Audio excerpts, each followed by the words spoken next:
you learn your product inside and out, but you also learn how to ask the right questions and give satisfying answers. Jim's Firearms.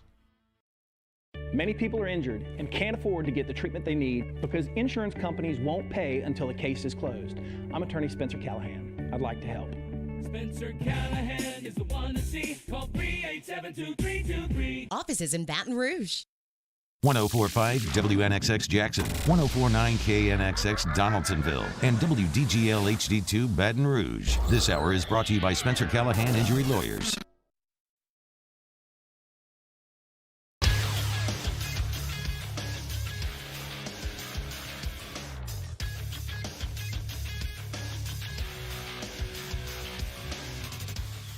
Good morning. It's 7 a.m. on Thursday, September 3rd. Today in Baton Rouge, expect to see partly cloudy skies with a high of 93.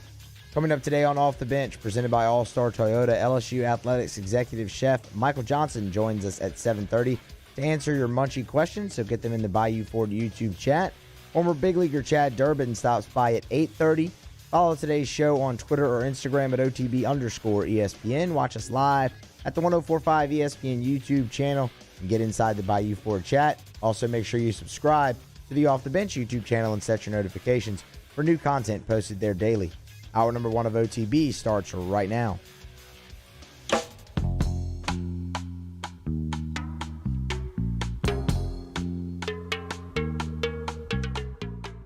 All-Star Toyota presents Off the Bench with Jordy Collada and T-Bob Hebert. ESPN Baton Rouge, New Orleans, Alexandria.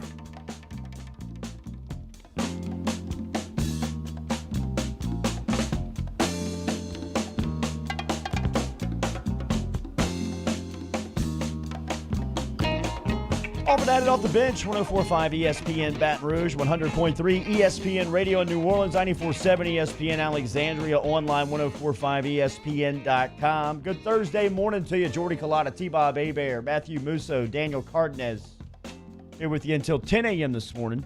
8:30 we'll talk to Chad Durbin just like we do every Thursday. At 7:30 we'll answer your food questions with Chef Michael Johnson. If you have a question for the chef, hashtag Munchies inside the YouTube watch app. If you're watching there, the Bayou Ford chat app is open. If you want to get inside and ask a food question for Chef Michael Johnson, all you got to do is drop the hashtag Munchies. We'll get him. We'll get the questions asked. We'll tell you about a high-profile player. Another high-profile player in the SEC has decided to opt out. A quarterback in the SEC East. We'll also give you the latest on Alvin Kamara and the New Orleans Saints, as it seems like things are heading in the right direction in discussions between the franchise back and the New Orleans Saints, as they are just about 9 days away from kickoff.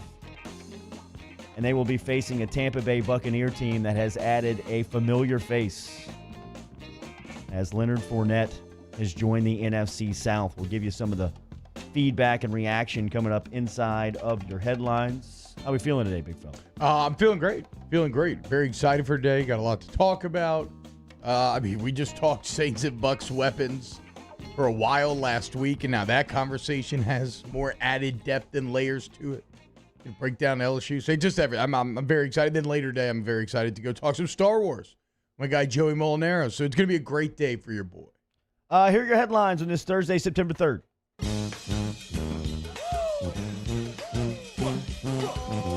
Headlines on Off the Bench.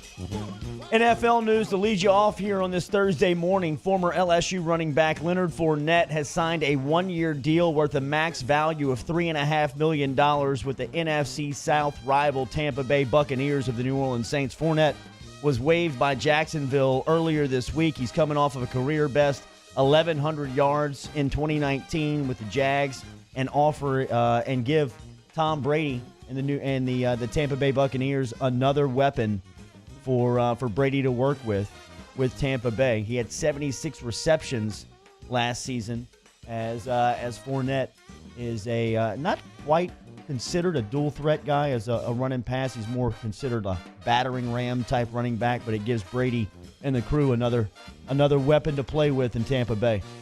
Yeah, I mean, look, I think that he will have the opportunity to challenge that idea that he is not a dual threat quarterback. I mean, there's not many guys that could catch 76 balls, and then we say, we don't know about their receiving ability. Like, to me, that's pretty damn impressive.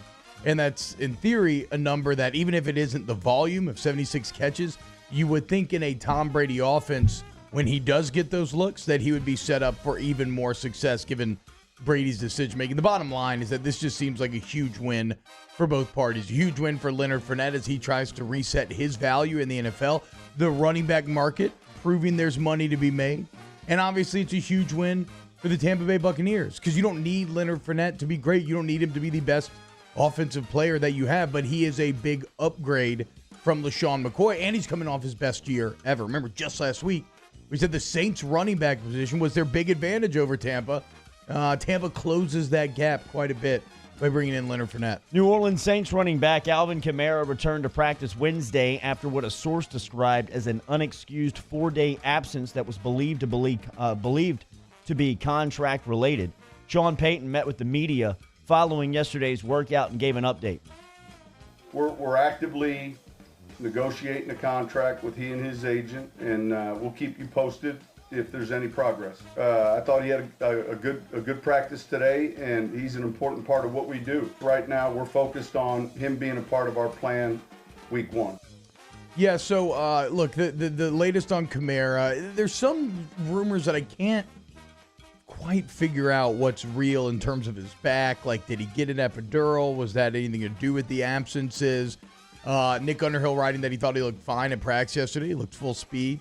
But as far as the contract goes, Jordy, they're just trying to find that number in the middle. Joe Mixon got $12 million a year.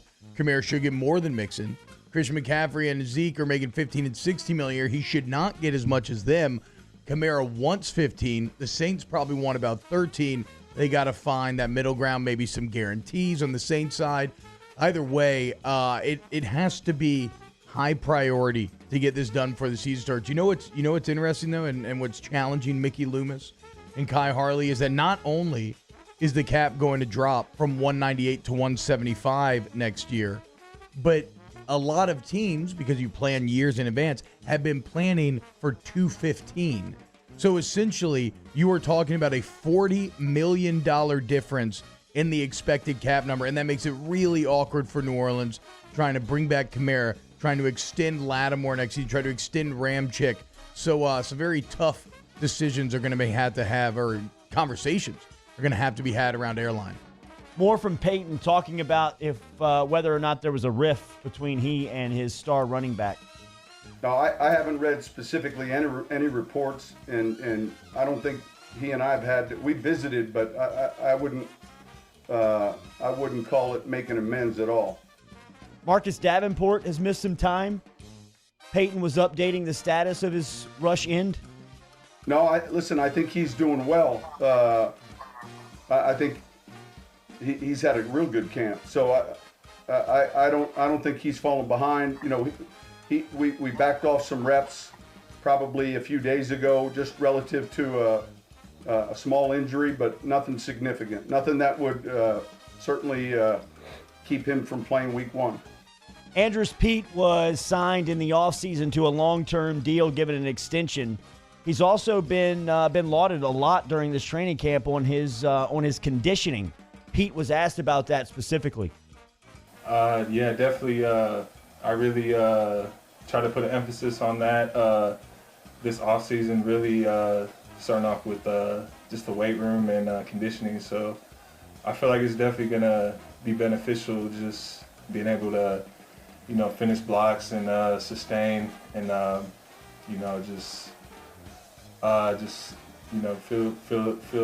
more athletic and feel better out there. So it's definitely going to be good.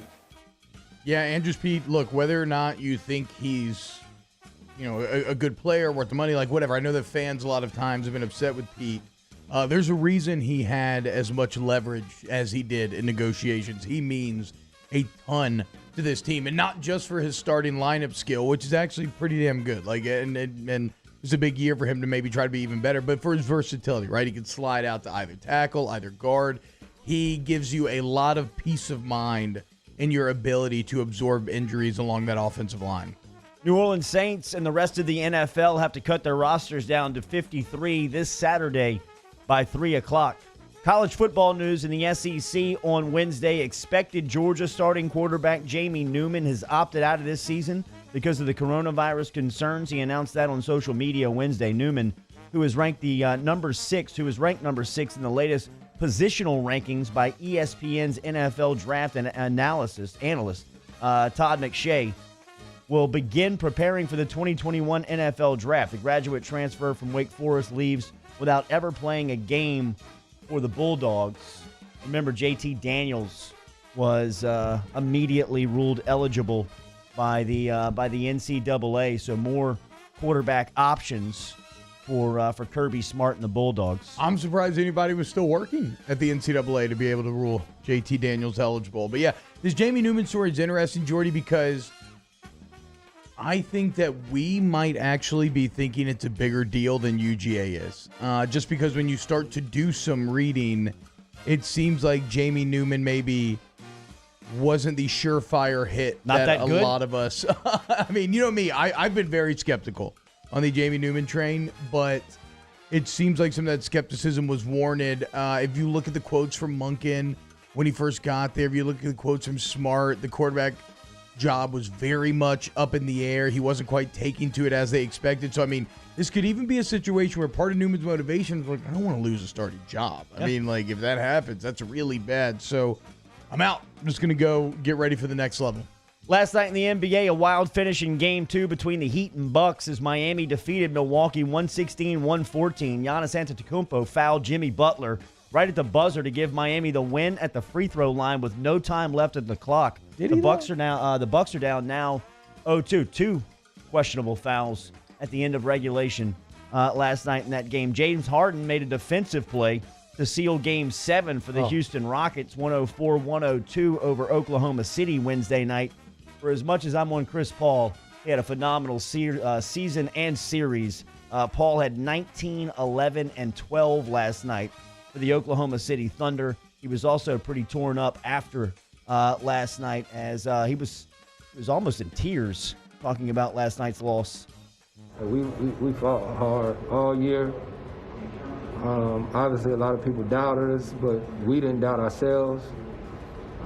We didn't give a damn about anybody's predictions going into any series. In any game, we expected to win, right? And that's the way we played all season long. Every game, we expected to win. And so, yeah, that's a tough one. I mean, it sucks for Paul. We talked about it in OT yesterday. But think about everything that was on the line for him narratively, but also like the Houston Rockets mortgaged their future getting Chris Paul out of there, right? Like they gave up multiple first-round picks, multiple pick swaps just to see Chris Paul go goodbye. For him to come back and then beat them would have been the ultimate slap in the face, and it could have arguably like screwed over Houston for years. And so to be so close, they'd have blown Houston up, and to fall short. I mean, and here's the deal. How in the world does Chris Paul not get a shot in the final 2 possessions? After everything he's done, second most clutch points in the NBA, hitting big threes down the stretch, even on a night where really Lou Dort was the guy. But still, how does Chris Paul, like, the first possession, he passed the ball, so that's kind of on him. I'm surprised he just didn't take it and try to do it himself. But that last possession, how do you not draw up a play for Chris Paul? I mean, you end up throwing it to Steven Adams at the 3-point line. Just really an implosion when it mattered most from the Thunder. So that is the end of round 1 of the NBA playoffs tonight. Raptors-Celtics Game 3 of that Eastern Conference semifinal on TNT, 5:30 tip-off. The Celtics are up 2 games there. Nuggets and the Clippers will tip off Game 1 of that Western Conference semifinal matchup, 8 o'clock tonight on TNT. Those are your headlines, what's trending here on Off the Bench. We'll talk more Jamie Newman. T-Bob mentioned it there a little bit. The NCAA has furloughed their for 3 to 8 weeks up to 600 employees in their Indianapolis-based staff up at the NCAA office. It's a little taste of their own medicine starting to work for free up there in Indy. We'll talk more about it coming up here on OTB. 8:30 this morning, Chad Durbin will stop by. We'll answer. We'll talk to him about some baseball news that's happening right now. Food questions, 7:30, OTB, All-Star Toyota every day. Off the Bench with Jordy Culotta and T-Bob Hebert. ESPN Baton Rouge, New Orleans, Alexandria. Brought to you daily by the Lanois, Lanoix agency.com. Remember, get in touch with Randy, Brian, and David Lanois this morning. If you are joining the All-Star family, if you're shopping for vehicles and you're thinking about your vehicle insurance, your car insurance, your auto insurance, get in touch with Randy, Brian, and David this morning. This is a personal testimony from the Off the Bench crew. They handle all of our insurance, whether it's home, auto. I live in a flood zone. I've got flood insurance. If you're a business owner and want a new quote on business insurance, call the Lanois this morning, 749-5640. LanoisAgency.com, LanoisAgency.com. You want to bundle your home and your auto? They got you. You're a small business owner. You need protection. They got you. I get my flood insurance from Lanois as well. Max coverage, great rate. Because that's what they do. They customize policies for your specific needs, and they actively try to save you money without you having to lift a finger. So you think you're happy? See how happy you can be. Go to LanoisAgency.com, LanoisAgency.com. Saints coverage, Chiefs, Cowboys, Thursday night, Sunday night, and Monday Night Football. From the opening kickoff to the playoffs and the Super Bowl, the NFL lives on 104.5 ESPN Baton Rouge. Gulf Coast Bank & Trust is a local bank with a straightforward philosophy. It's about doing the right thing for our customers. Participating in our community with annual local fundraisers. Offering individual attention in a modern banking atmosphere with a trusted local company. Gulf Coast Bank invested in technology with a local touch, giving our customers the power to bank anywhere, anytime. We're building relationships through personal service as a bank that cares about you. Gulf Coast Bank & Trust, the bank that cares about you. At All-Star Toyota, you get it all. If you're in the market for an all-new Toyota vehicle, come see our friendly and knowledgeable sales team at All-Star Toyota. Located in Baton Rouge at the corner of Airline and Goodwood, we've been serving our community since 2005 by offering a large selection of new Toyota cars, trucks, and SUVs. Get behind the wheel of your dream car and take a test drive at All-Star Toyota today. I've been doing business with Luba for 25 years. They're dependable, trustworthy. It's just the attention to detail with our clients. Our folks have years and years of experience. They're highly trained professionals. But many companies have that asset. What I'd like to think makes Luba a bit different is that we use those talents in a way that truly is dedicated to serving the needs of the folks who depend on us. Gulf Coast Office Products is a nationally recognized Savin office equipment dealer based right here in Louisiana. Over 100 employees strong, Gulf Coast has the boots on the ground to support all vertical markets, from education, engineering, legal, and finance. With the latest in office technology, from desktop to production segment units, Gulf Coast and Savin have the perfect fit for you.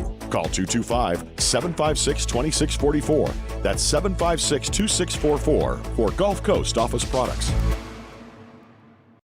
Are you a licensed contractor? There's lots of good contractors in Louisiana doing work the right way, but unfortunately, too many unlicensed contractors are working outside the licensing requirements. Working as a contractor in Louisiana requires a license for the company doing the work. The Louisiana State Licensing Board for Contractors wants to help you get licensed to allow you to conduct work legally. It's not difficult to get the license. We can help you. Go to lacontractor.org for more information. Licensed contractors, it's the law. Oh, hey, what's up? It's Big V and Bubba, 100.7 The Tiger Morning Show. We'd love for you to join us every weekday, 4 a.m. till 9 a.m. Yeah, everything you want in a show. Country music. We got laughs. We got celebrity in-studio guests. We just need you. Join us every weekday morning, 4 a.m. to 9 a.m., right where it all started. That's right. Louisiana's country station, 100.7 The Tiger.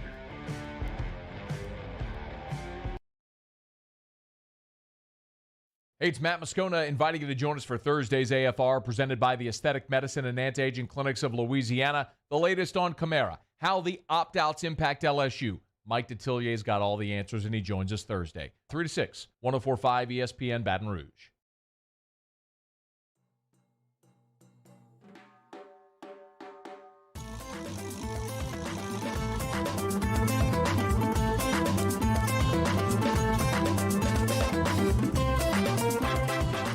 All-Star Toyota presents Off the Bench with Jordy Culotta and T-Bob Hebert. ESPN Baton Rouge, New Orleans, Alexandria.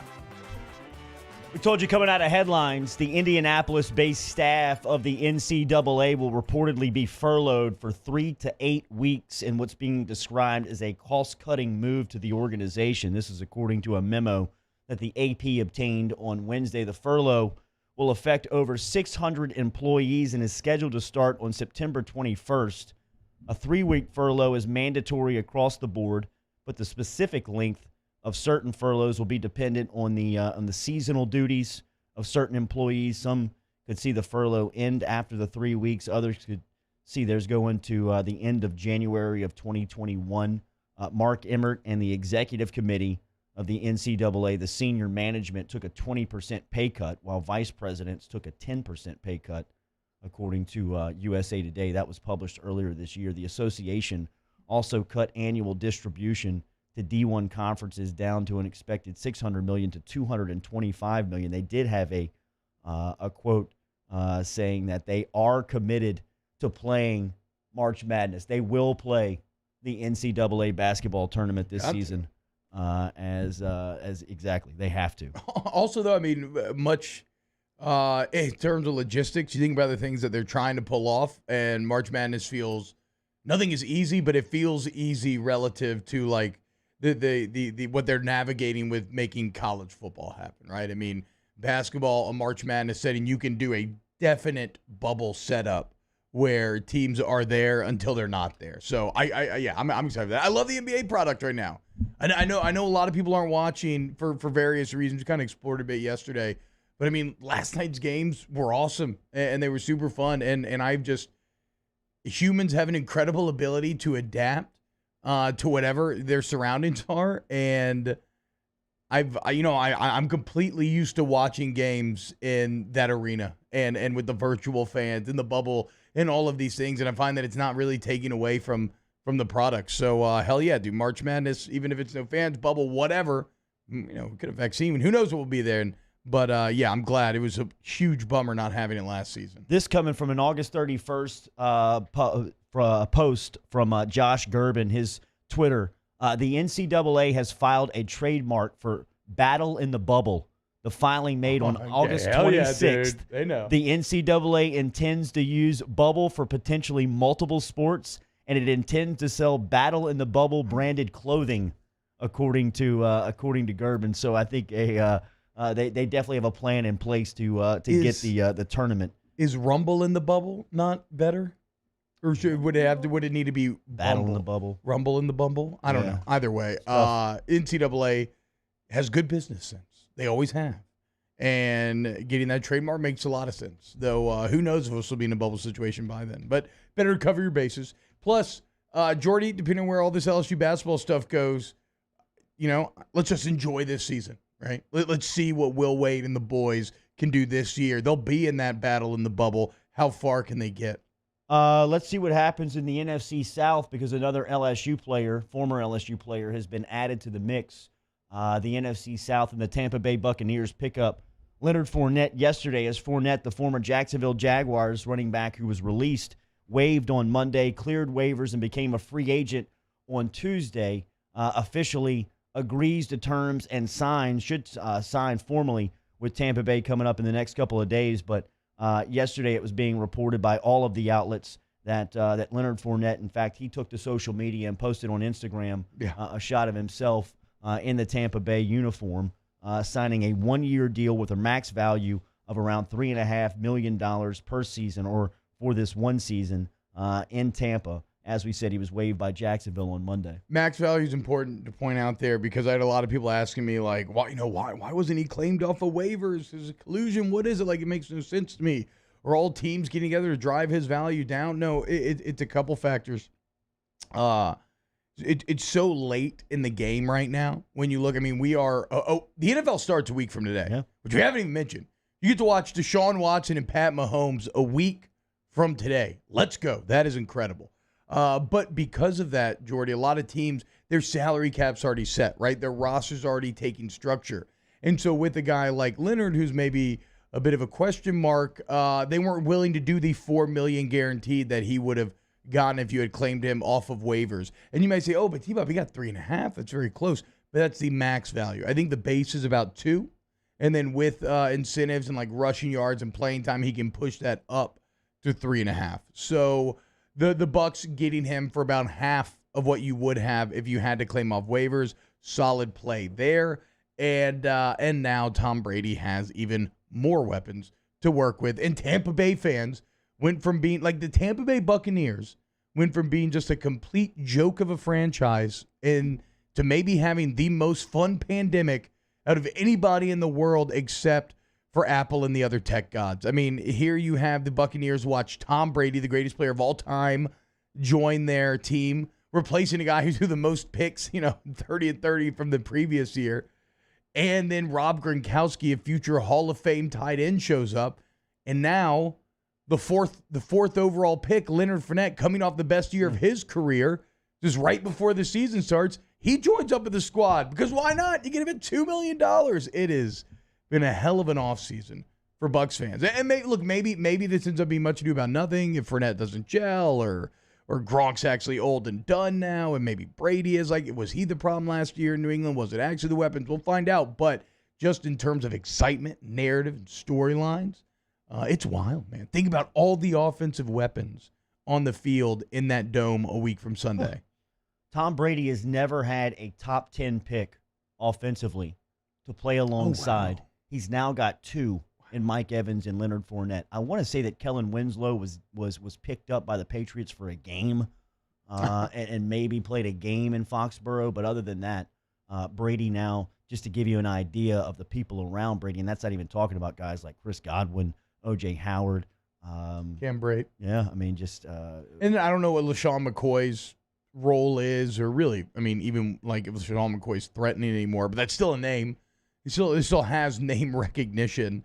More name recognition than the Patriots running back room of last year did. I am pulling for Leonard Fournette on this deal. I hope that he can make the most of this. We were talking about potential landing spots for him after we found out the news that he had been released. And Tampa Bay was a name that was pretty steady on the board. I mean, it kept coming up as a possible destination outside of it being one of the New Orleans Saints' biggest rivals, and that you have to face him twice a season in the regular season. Outside of that stuff, I think that this is a fantastic fit for Fournette and where he is in his career right now. Musso and I were talking a little bit about it before we got on the air this morning. It's obvious when you talk about Tom Brady being a great fit and a great leader in him to have in the locker room. And we were talking about scenarios. It doesn't feel like Fournette has had a quarterback to play alongside of since he's been almost playing park ball in New Orleans. I mean, I can't think of the last time that Fournette's had a functional quarterback to play with. And now he's got Tom Brady. But moreover, to me, the man and somebody that's going to make a huge impact on Fournette is going to be Bruce Arians, his head coach. And I think that from where Leonard is in his career, kind of at a crossroads. Yeah, right. Most definitely. It can either go. Either way here. Whether that's what this 1 year deal is. It kind of feels like Teddy Bridgewater. Kind of prove it. Are you relevant again, or are you going to fade into the background? Exactly. And I think the people around him mean a lot right now. And to have a guy like Brady every single day, just seeing him be a pro and what it takes to play at that level, and then being alongside a guy like Bruce Arians, who has so much experience and seems to be a phenomenal communicator, right? Somebody that can... And he'll keep it real. Absolutely. Well, that's why I'm calling him a phenomenal communicator, because he just tells you like it is. Yeah. He tells you straight up, but he also presents that in a way that's caring and wants the best for you, right? I mean, I just go back to what Tyrann Mathieu says about Bruce Arians and his time with Arians and what it meant to him becoming a pro. Like, he thought he was a football player. He thought he was just a guy that was going to go out there and earn money playing football. Bruce Arians taught him what it was like to be a professional football player every day and what goes into that. It's not just showing up to the facility first and leaving last. I mean, it's about the way you carry yourself in the community, the dad you are, the way that you represent yourself. And I think that Bruce Arians is going to be a key figure for Leonard Fournette at this point in his career. Like I said, outside of the Saints having to face that team twice a year and seeing them in the regular season, I love the fit for Fournette, and I think that this could be the key point in his career where you look back and say that was his saving grace. Yeah, it's kind of interesting. And I know we got to go, so maybe we get into this later. But, like, Anna down on Eagle asked me a question in the sports update. Like, what went wrong with Leonard in Jacksonville? And I didn't have a great answer. I think they were just too young. The combination I think they were just too young of a team. Like, when you looked at the nucleus got rid of the everybody. team, right? I mean, it was all of these guys that were – the future looked so bright when they went to that AFC Championship game just a couple of years ago. And since then, they have just self-destructed it. They've just just brought it down. We will get back to that conversation because we got to get to the chef. Michael Johnson next here on Off the Bench. Off the Bench with Kalana and T-Bob. Daily brought to you by All-Star Toyota. Remember, All-Star Toyota is on the corner of Goodwood and Airline, where they've been since 2005. Great sales team over there, headlined by Aaron Piku and his staff. A great Labor Day sale coming up. If you want to log online to allstartoyotaofbatonrouge.com to find out some of the details there, or if you want to stop in and see the showroom today. Great selection of new car inventory, over 90 to choose from, and they're pre-owned and certified cars in stock, all online, allstartoyotaofbatonrouge.com. Allstartoyotaofbatonrouge.com, allstartoyotaofbatonrouge.com. Look, the All-Star family's not just Toyota. They were 13 brands here in the Baton Rouge area. They've been here since the 80s, y'all. It's about 40 years now of serving your car needs. But I do love it over at All-Star Toyota. And the team over there, my guy Richard, they guided me through the entire car purchasing process. With some incredible deals, $4,500 cash back on a new 2020 Tundra. Go to allstartoyotaofbatonrouge.com, allstartoyotaofbatonrouge.com. In times of need, get a full list of phone numbers, websites, and other important emergency information on the Demco Stormwatch page at 1045ESPN.com. At All-Star Toyota, you get it all. If you're in the market for an all-new Toyota vehicle, come see our friendly and knowledgeable sales team at All-Star Toyota. Located in Baton Rouge at the corner of Airline and Goodwood, we've been serving our community since 2005 by offering a large selection of new Toyota cars, trucks, and SUVs. Get behind the wheel of your dream car and take a test drive at All-Star Toyota today.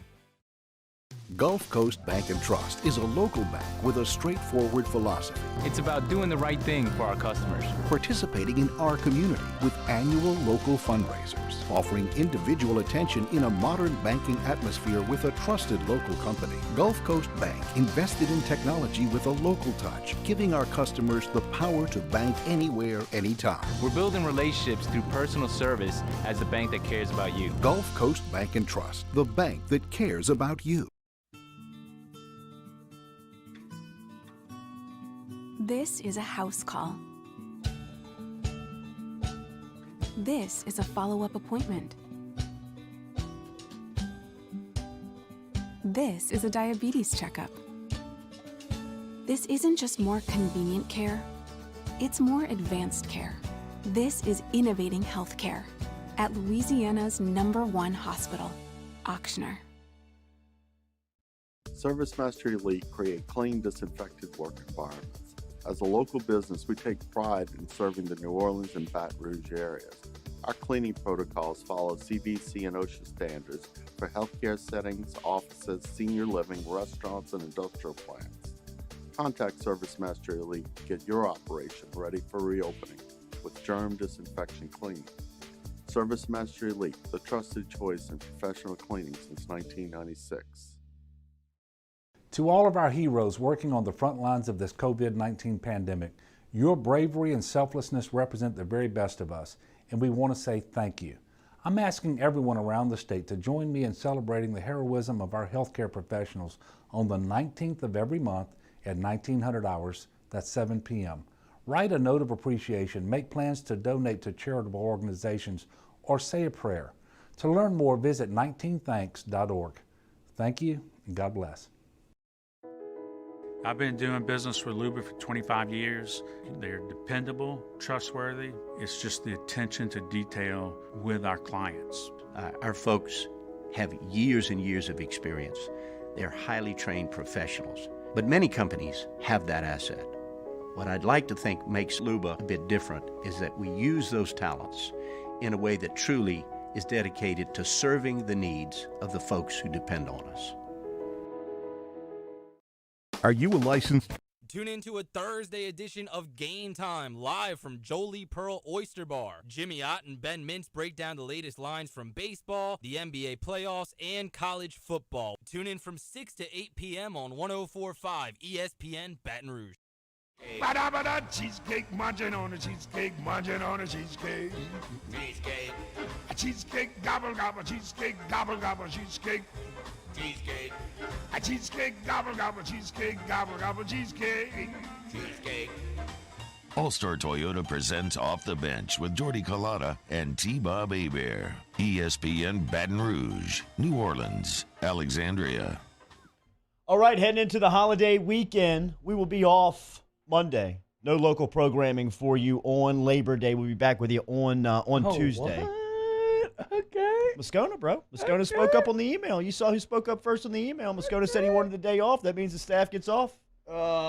Yeah, I mean, I guess I'm just so hardworking. I'm just used to working holidays, so I assumed I was going to be here. Well, okay, hell yeah, dude. What am I going to do now? Todd Jones inside of the YouTube Bayou Chat app, Bayou Ford Chat app. Man, I love this segment with Chef Johnson. Here he is, gets Chef MVP. Michael Johnson. Yeah, he's great. Todd gave like 10 questions today. Todd, you get MVP. Take it home. He is fantastic. Chef Johnson, good morning. How are you? Morning, guys. I'm really well, thank you. We do have one coming in from a anonymous user that no, I'm sorry. This is from Theo Long, hashtag Munchies. Chef, how much money are you guys saving now that Tyler Shelvin has opted out? That's not funny. Okay, hashtag Munchies. 3 taco filling ideas other than hamburger. You know, I like some kind of traditional Mexican tacos, like lengua, like beef tongue or pork belly, something outside the box, or like fried fish tacos with the lean white fish. Hashtag Munchies. Is Hamburger Helper cooking Italian? Blasphemy. Oh, I'm going to start by saying no, but it is a staple when you're a father. So, I had to learn how to cook out of a box. I mean, it took me some time how to figure, like everything Hamburger Helper goes against everything that you learn in culinary school. So there's an art to it. Could you make like a fancy Hamburger Helper though if you wanted to? Probably be delicious. Yeah, but you know what? The kids turn their nose up to it. It's like, no, that's not what I want. I want this junk out of a box. So Basics. Every once in a while. You idiots. Yeah. Hashtag Munchies. Healthiest fish the chef recommends.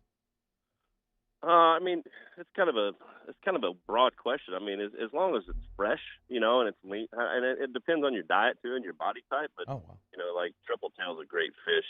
Lean white fish, red fish is good. Speckled trout's good. Those are all good, healthy, lean fish as long as you're eating them fresh. I try to stay away from too much predatory fish. Tuna's fantastic, but it's not apex, but it is a predatory fish, and they tend to have high mercury in them, and that's not good for your body. So, I had some Chinese catfish from this place in Blue Giant yesterday. It was delicious. Hashtag Munchies. Chef, do you cook with organic vegetables? Aren't all vegetables organic? Well, no, I mean I wouldn't think so, but we know that. Yeah, I'm pretty sure Chef does. Yeah, well, like in Seattle, it's hard to find anything that's not organic. When I was working for the Seahawks, we actually had a partnership with the farm where we sent compostable materials out to this farm, and they grew organic vegetables for us, specifically for us. Down here, it's a little bit more difficult. Not everybody's gotten into the organics. We do purchase some organics where it's feasible, but we put more bias on buying fresh and local so that the vegetables don't have to travel as far. Because the further the vegetables travel, the more nutrient, the longer it's off the vine or out of the ground or whatever, the more nutrient loss you have. So we focus on buying as close to Baton Rouge as possible. Oh goodness! Oh, we got to tell the story. What happened? No, my dog almost took me out. Sorry. It's all good. So is there a deadline date like on vegetable? I mean, you mentioned like once you take them off the vine, the nutrition is starting to die out. Is there a deadline date when you would say, you know what, this isn't good anymore? It really depends on the vegetable. Some are super sensitive, like tomatoes, and you have other things like winter squash, spaghetti squash, acorn squash. It'll sit in your refrigerator for a month and a half and hold fine because of the way it's built. So you just have to understand the vegetable and pay attention to it. And it'll start showing you warning signs. If it starts showing spots or whatever, you need to use it. Hashtag munchies. Will you eat anything that sits in a jar of red juice from a convenience store? Eggs, feet, lips, etc. Yeah, I pretty much have, to be honest with you. I like quail eggs. I like pig feet. Yeah, I've eaten all that stuff. I don't know that it's good for you, but I think it's just natural curiosity for a chef to want to try it and see what it's like. So from the gas station, like that disgusting jar that sits there and pickled those feet. You're picking those up when you pop in for like an icy or something. Oh yeah. Oh wow, my gosh, chef, you're that a is beast. Amazing. Hashtag munchies. Do you pickle foods? I do. I love pickled foods. Even more so, I like fermented foods like kimchi or sauerkraut. That stuff's really good for your digestive system and your gut.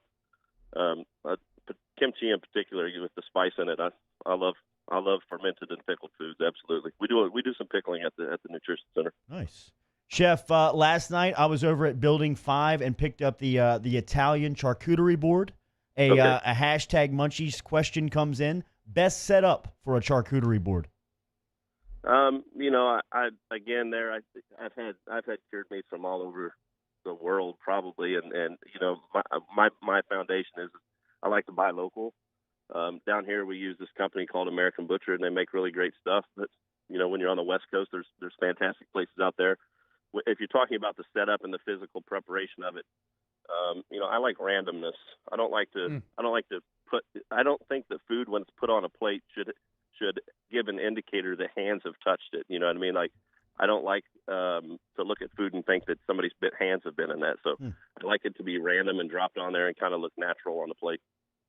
Are you going to make us a charcuterie board? Absolutely. Oh. We will sit and dine. Oh, my God. Nothing would make me happier. Hashtag munchies. Any secrets to the perfect baked sweet potato? Ooh. I do. So, butter is in there. Yeah. We have the nutrition center side of me, and then we have the chef side of me, and I like Irish cream butter with the sweet potato. I don't like I don't like cinnamon. I like just a touch of brown sugar, but I also like kosher salt and cayenne on my sweet potato. It really brings up I like to taste the potato, Yeah. So I season it lightly and a little kosher salt and some cayenne to mount a little spice with the sweetness of the potato. Do you have a preferred potato? For instance, I know that like a Japanese sweet potato makes it delicious, almost even without butter. It has almost like a buttery flavor. Like, do you have a favorite potato? Oh man, that's tough. We had a hybrid that we were growing in Washington.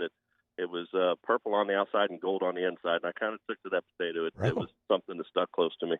Like LSU, dude, LSU. Yeah. Purple and gold, bring it back. The Tiger potatoes. Hashtag munchies. Are you preparing players' home cooking menus this season? And which was your favorite from last season? Player or menu? Menu. Sorry, the menu, because for those that don't know, Chef does like a taste of home meal. Taste of home, yeah. Yes. Yeah, so we've had discussions about it. We, obviously it's something that we want to do.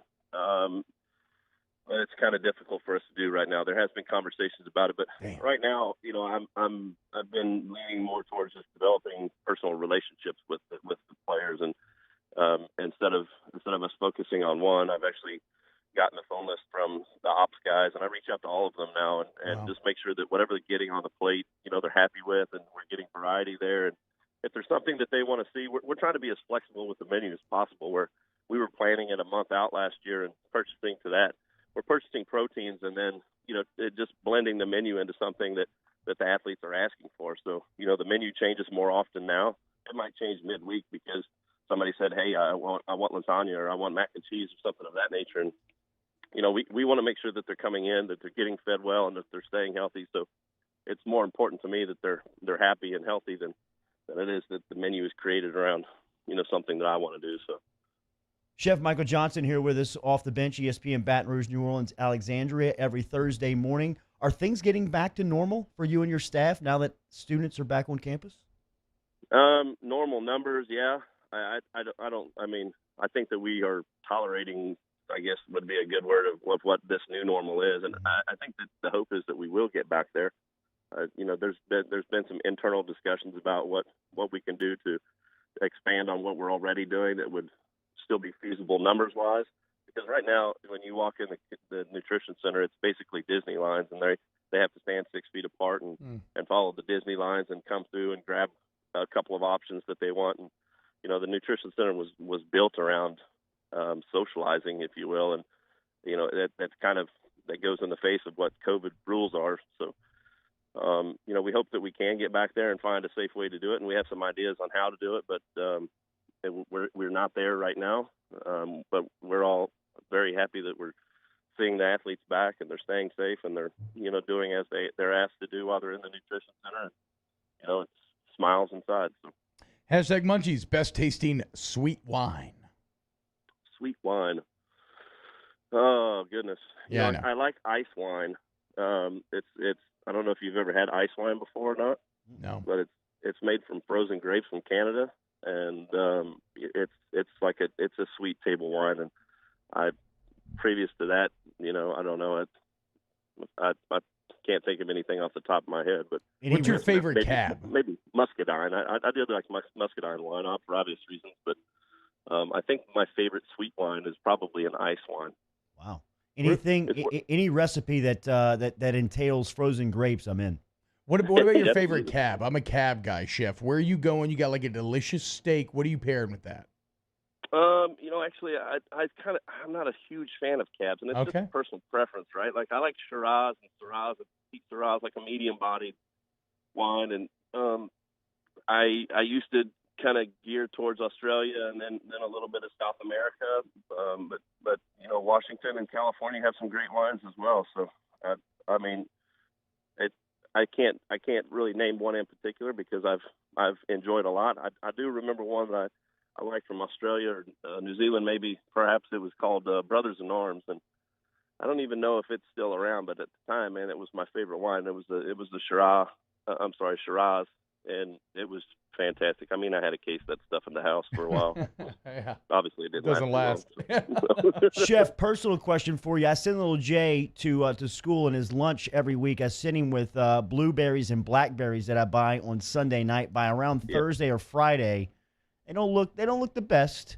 How do I keep those fresh? Well, you can freeze them, and if you or freeze dry them, one or the other. But if my berries are starting to go bad, I usually will puree and make a fruit juice out of them, something like that, where you're still getting the nutrient out of them. That's just the nature of berries. They go quick, and that's part of the reason that they're so expensive is because they're a volatile substance, if you will. They will go pretty quickly, and I don't know, blueberries. Like you can put blueberries on a sheet pan and put them in your freezer, and they freeze really well because of the skin. Raspberries and blackberries, not so much. So, and if you don't consume the juice immediately, like you can put that into an ice tray or something and freeze the juice and then drop that into a drink made from juice. Chef, great stuff as always. Thank you for this segment. We'll talk to you next Thursday. Thank you, fellas. Take care. We'll close that hour one next. Off the Bench with Kalata and T-Bob. Brought to you by Donaldsonville Glass and Body, online dgbauto.com. Remember, you can get to them over at 415 Division Street if you need car and auto collision repair. Donaldsonville Glass and Body is ready for you this morning. 24-hour towing is available, so if you've been in an accident, they can move the vehicle from the accident site, whether it's at your home or office, and you need to be moved to 415 Division Street. They can help you out with that. Online dgbauto.com. dgbauto.com, DonaldsonvilleGlassandBody.com, Donaldsonville Glass and Body on Facebook. Your one-stop car shop. Whatever your needs are, you need a oil change, an inspection sticker. You get in an accident, they do it all, like everything, tires, wheels, brakes. The collision repair and body work is second to none. I'll put that on anything. So if you get in an accident, the insurance company cannot tell you where to go. The police cannot tell you who to tow. You say, I want DG&B because TBOB told me so. So go to DonaldsonVilleGlassandBody.com, DonaldsonVilleGlassandBody.com. Off the Bench, hanging with Esther and Hanny, after further review and more, are all live daily on the 104.5 ESPN Baton Rouge YouTube channel. Subscribe now to interact with us inside the live chat driven by Bayou Ford.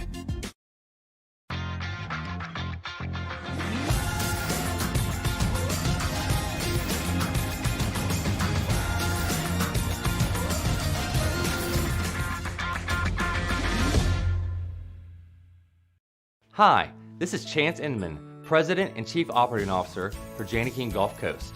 Here are some ways to protect yourself and those around you from the coronavirus. Wash your hands often and thoroughly. Cover coughs and sneezes with your elbow. Disinfect high-touch surfaces regularly. Use non-contact methods for greeting others. And avoid touching your face. Following these steps, as well as social distancing, should help all of us stay healthy.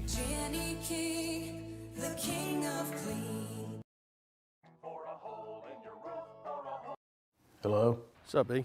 What you doing? Chilling at the office working. You? Hanging at the job site. Chilling. Roof's up? Hey, Greg, roof up? Roof's up. Roof's up. Roof's up. Roof's up? Roof's up. Roof's up! Roof's up! Beautiful roof every single time. True. True. Gulf Coast Office Products is a nationally recognized Savin office equipment dealer based right here in Louisiana. Over 100 employees strong, Gulf Coast has the boots on the ground to support all vertical markets from education, engineering, legal, and finance. With the latest in office technology from desktop to production segment units, Gulf Coast and Savin have the perfect fit for you. Call 225-756-2644. That's 756-2644 for Gulf Coast Office Products. This isn't just another day, it's so much more. Kelly's life was put on hold when her auctioneer primary care doctor discovered a rare blood disorder. Her doctor connected her to an auctioneer care team of cancer, heart, and kidney specialists. With multiple primary care locations around Baton Rouge, same-day appointments, and online scheduling, we're relentless about keeping you healthy. Auctioneer Baton Rouge, innovating healthcare for Kelly.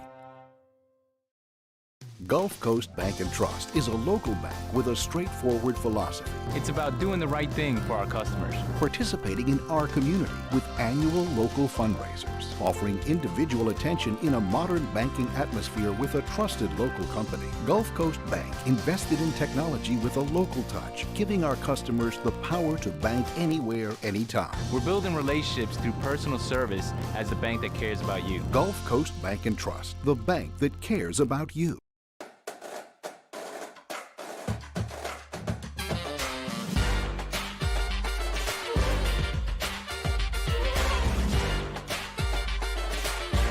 Yo, join us for a Thursday edition of Hanging with Hester and Hanny, presented by Richard's Honda from noon to 3. Hunt Palmer comes back in with us for an hour. We'll also have the return of Richard Dick Dixon. Join us on 104.5 ESPN Baton Rouge.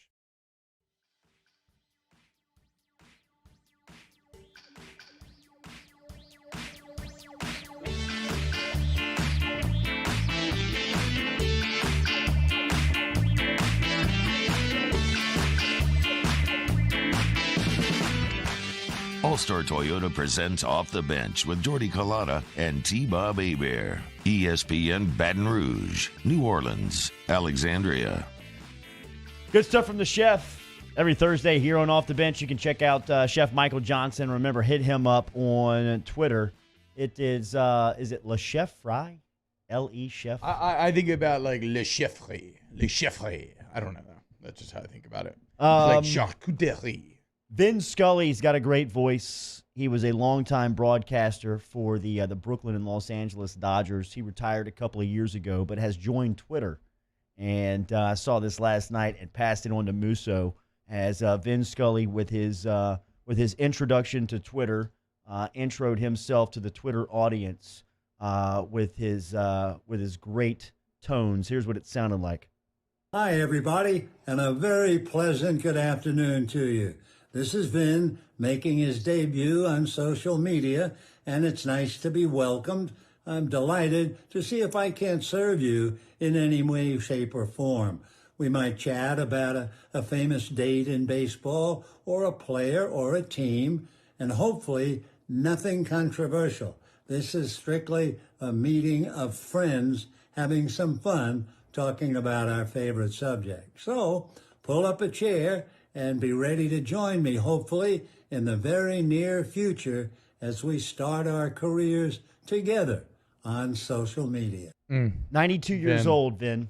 My sweet summer child. You think they'll take it easy on Vin? Vin, I mean, there is an innocence there that I can fully appreciate. He is espousing kind of the optimistic dream that we all had for social media. And at times it is like this, right? During live sports, Twitter still has this awesome giant bar sort of feel, right? Where like everybody, millions of people are in the bar and everybody's talking about the same thing. But unfortunately, Vin, the best laid plans of mice and men and all that, right? It's kind of gone awry a bit. But Vin can do this. He just needs a good moderator, right? Don't let him see everything that's said. Just do like some sort of live stream Periscope or something and just have somebody choosing, the actual fun questions that are in keeping with what Vin is looking for here. There's something incredibly earnest and sweet about Vin's vision for what social media could and should be once again. So he joined on August 31st, which was Monday, and he's got 117,000 followers up to this point. I mean, you said it all. Brooklyn and LA Dodger. 92 years old, right? I mean, that's what I'm saying. 92. The voice of the Brooklyn Dodgers. You think that dude's not a legend? Also, I got family all in California. My brother-in-law, massive Dodgers fan. I mean, when you hear him and his dad talk about Vin Scully, it's like talking about a religious figure, a deity. So we will lead you off the second hour. Also, we'll talk to Chad Durbin coming up in the 8 o'clock hour as well. Come back with us off the bench. Driven and powered every day by All-Star Toyota. If you had Scully's phone number, is it a VIN number? Okay. All right. See you in hour 2.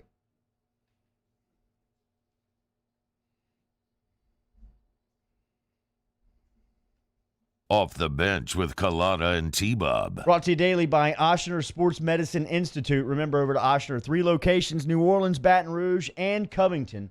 Been telling you every day, if you're a professional athlete, if you're a weekend warrior, if you're an ancient athlete here in Baton Rouge and you're down but you want to get back into the game as quickly and as safely as possible, over at Ochsner and their sports medicine program, their specialists are equipped with an unparalleled depth of experience, latest in diagnostic imaging and technology, and a cutting edge with rehabilitation equipment. All of that you can find out the information on online at ochsner.org. Yeah, and if you're watching online, you're seeing me jog awkwardly on a treadmill. That's a gait analysis, okay, where they look at all of the little micro movements in your gait and your walk, what you can fix, all in order to reach your maximum potential, getting bigger, stronger, and faster. It's not just about injuries. Ochsner Performance Training can maximize your ability, whether you're young or old, it doesn't matter. So go to ochsner.org today, ochsner.org.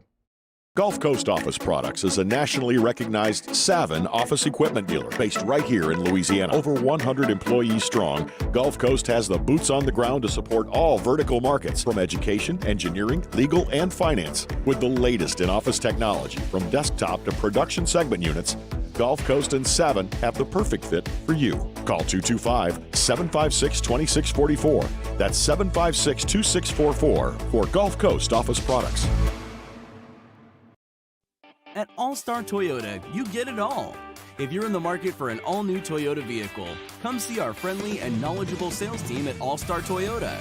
Located in Baton Rouge at the corner of Airline and Goodwood, we've been serving our community since 2005 by offering a large selection of new Toyota cars, trucks, and SUVs.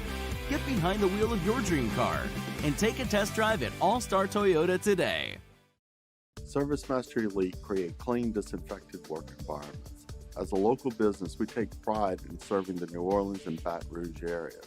Our cleaning protocols follow CDC and OSHA standards for healthcare settings, offices, senior living, restaurants, and industrial plants.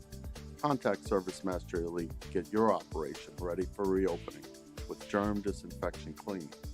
ServiceMaster Elite, the trusted choice in professional cleaning since 1996. Gulf Coast Bank and Trust is a local bank with a straightforward philosophy. It's about doing the right thing for our customers. Participating in our community with annual local fundraisers. Offering individual attention in a modern banking atmosphere with a trusted local company. Gulf Coast Bank invested in technology with a local touch, giving our customers the power to bank anywhere, anytime. We're building relationships through personal service as the bank that cares about you. Gulf Coast Bank and Trust, the bank that cares about you.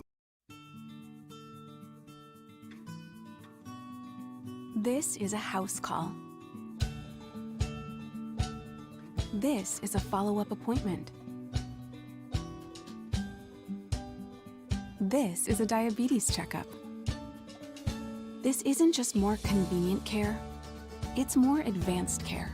This is innovating healthcare at Louisiana's #1 hospital, Ochsner. This is big. Really big. I mean, really, really, really big. Because Honda's summer clearance event is going on right now at Richards Honda. With 0 to the 4th power on brand new Honda Civics. That's 0 down, 0 due at signing, 0 security deposit, and 0 first month payment. Plus, summer clearance on every new vehicle in stock. Just another reason why people call Richards Honda the smart choice. I-12 at Millerville Road and richardshonda.com.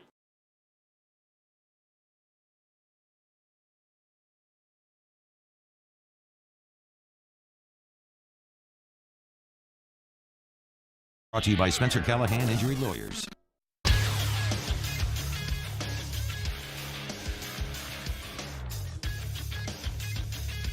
Good morning. It's 8 a.m. on Thursday, September 3rd. Today in Baton Rouge, expect to see partly cloudy skies with a high of 93. In case you missed hour one of the show, you can catch that up at the on-demand section at 1045ESPN.com. Brought to you by Carriages. Still to come on Off the Bench, former big leaguer Chad Durbin joins the show at 8:30. You can follow today's show on Twitter or Instagram at OTB_ESPN. Watch us live at the 1045 ESPN YouTube channel. Get inside the Bayou Ford chat there. And make sure you subscribe to the Off the Bench YouTube channel. Set your notifications for new content posted daily. Hour number 2 of OTB starts right now.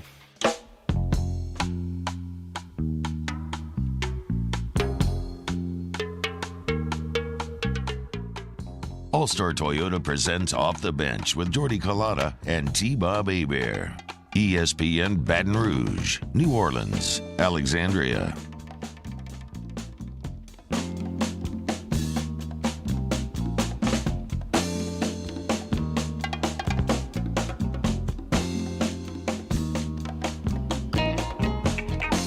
Off the Bench, 104.5 ESPN Baton Rouge, 100.3 ESPN Radio in New Orleans, 94.7 ESPN Alexandria, online at 1045ESPN.com. Remember, YouTube app, 1045 ESPN station. You can search us there. Get involved. The Bayou Ford chat app. Appreciate all the interaction. For Chef Michael Johnson, he was here at 7:30. Anything you may have missed is always brought back to you by Carriages of Baton Rouge. Stop in and see Carriages on the corner of Jefferson Highway and Old Hammond, where they've been since 1982. Voted by you, the customer and the listener, as the best men's clothing store in the capital city. Check out Carriages online or on Facebook and Instagram. Great social media for Will and the crew over there. We'll talk to Chad Durbin coming up here in 30 minutes. Dort. What? Dort. Lou Dort. Oh, okay. I thought you called him a dork. No. No, I guess I probably sounded like that. No, I would never call World Series champion Chad Durbin a dork ever. Just watching these highlights again from last night, wondering what Dort should have done after Harden blocked him. Probably not tried to throw the ball against his leg with half a second left. I called Les Miles a thief yesterday on Twitter.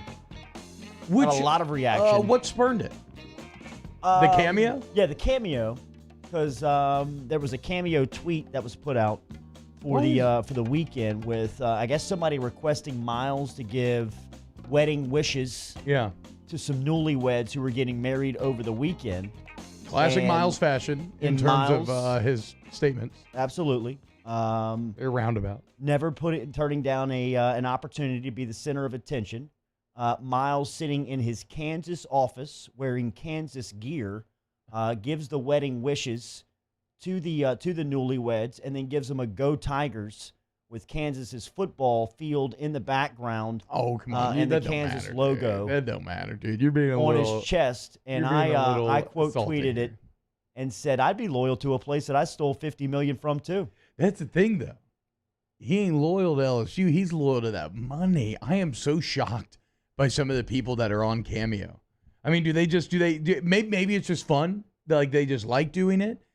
But I get it. It's like very easy money to make, but I just think about Les Miles and the contracts he's had and everything, and like there's no reason that he would need to be on Cameo financially. I guess maybe it goes. Yeah, that's what it goes back to. Yeah, I guess so. I mean, Les loves the attention. He's got to be the center of it.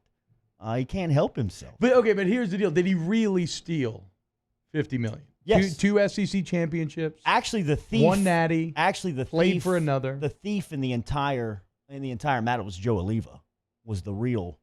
Okay, again though, thief Oliva, because he's the one that paid him. Again, he's though. the one that agreed to those terms. I get what he accomplished, and the argument of my stance by calling him the worst coach in LSU football. I get why it doesn't make a lot of sense because of what he accomplished.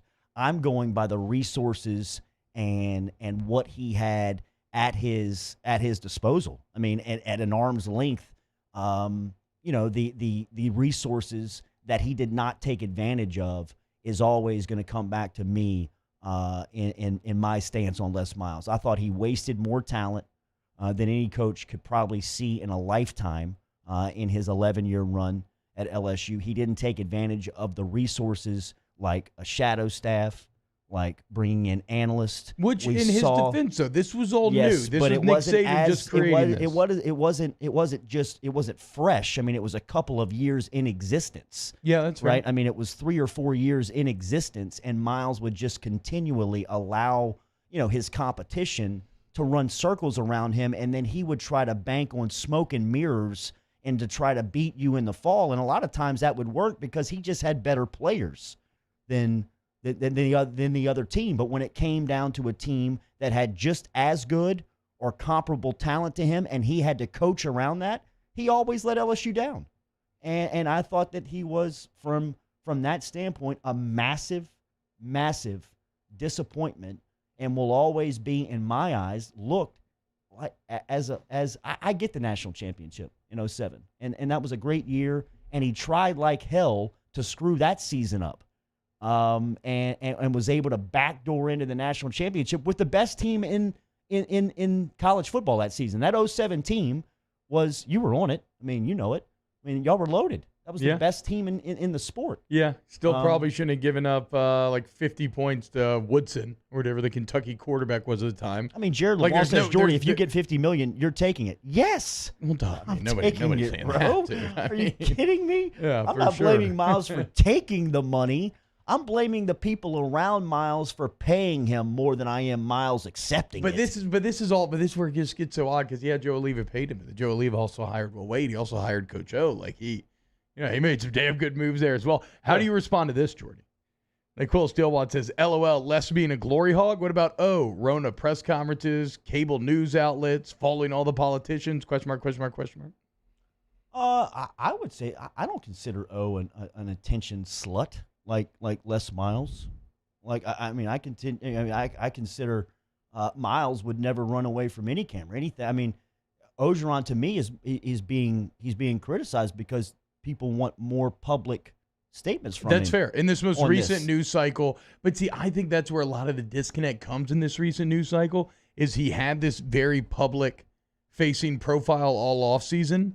And then in the social justice news cycle of the last few weeks, he's kind of been taking more of a backseat role. And so I think that's where some people are feeling disconnected about what this offseason has been like in that regard. Yeah, and I think if you listen to him, a lot of those matters about his team are always handled in-house. That's true. He's been consistent on that. And I don't think that there's any difference in this matter. I mean, I think that there is obviously this is more of a polarizing matter than what they've dealt with. And a lot of his getting out in front and being in the media was more of a push to try and get football back. I mean, he wanted to be the voice of and face, and I think he became that, and becoming the voice of trying to urge the public to get football back into action. Yeah, that's fair. And look, and he won an natty, so you kind of do what you want at that point. He has to avoid what I do believe Coach Miles definitely had an element of, which is after he did win that natty, coaches already have these unbelievable egos. I think his kind of grew to the size, and then we obviously saw how it negatively affected him because he just believed in his way and his self so much that he refused to adapt. So now, Coach O, who has his entire comeback that he has had post-Ole Miss, has been built on the concept of adapting and of being open to change and delegating and all of these things. He just has to carry that strategy.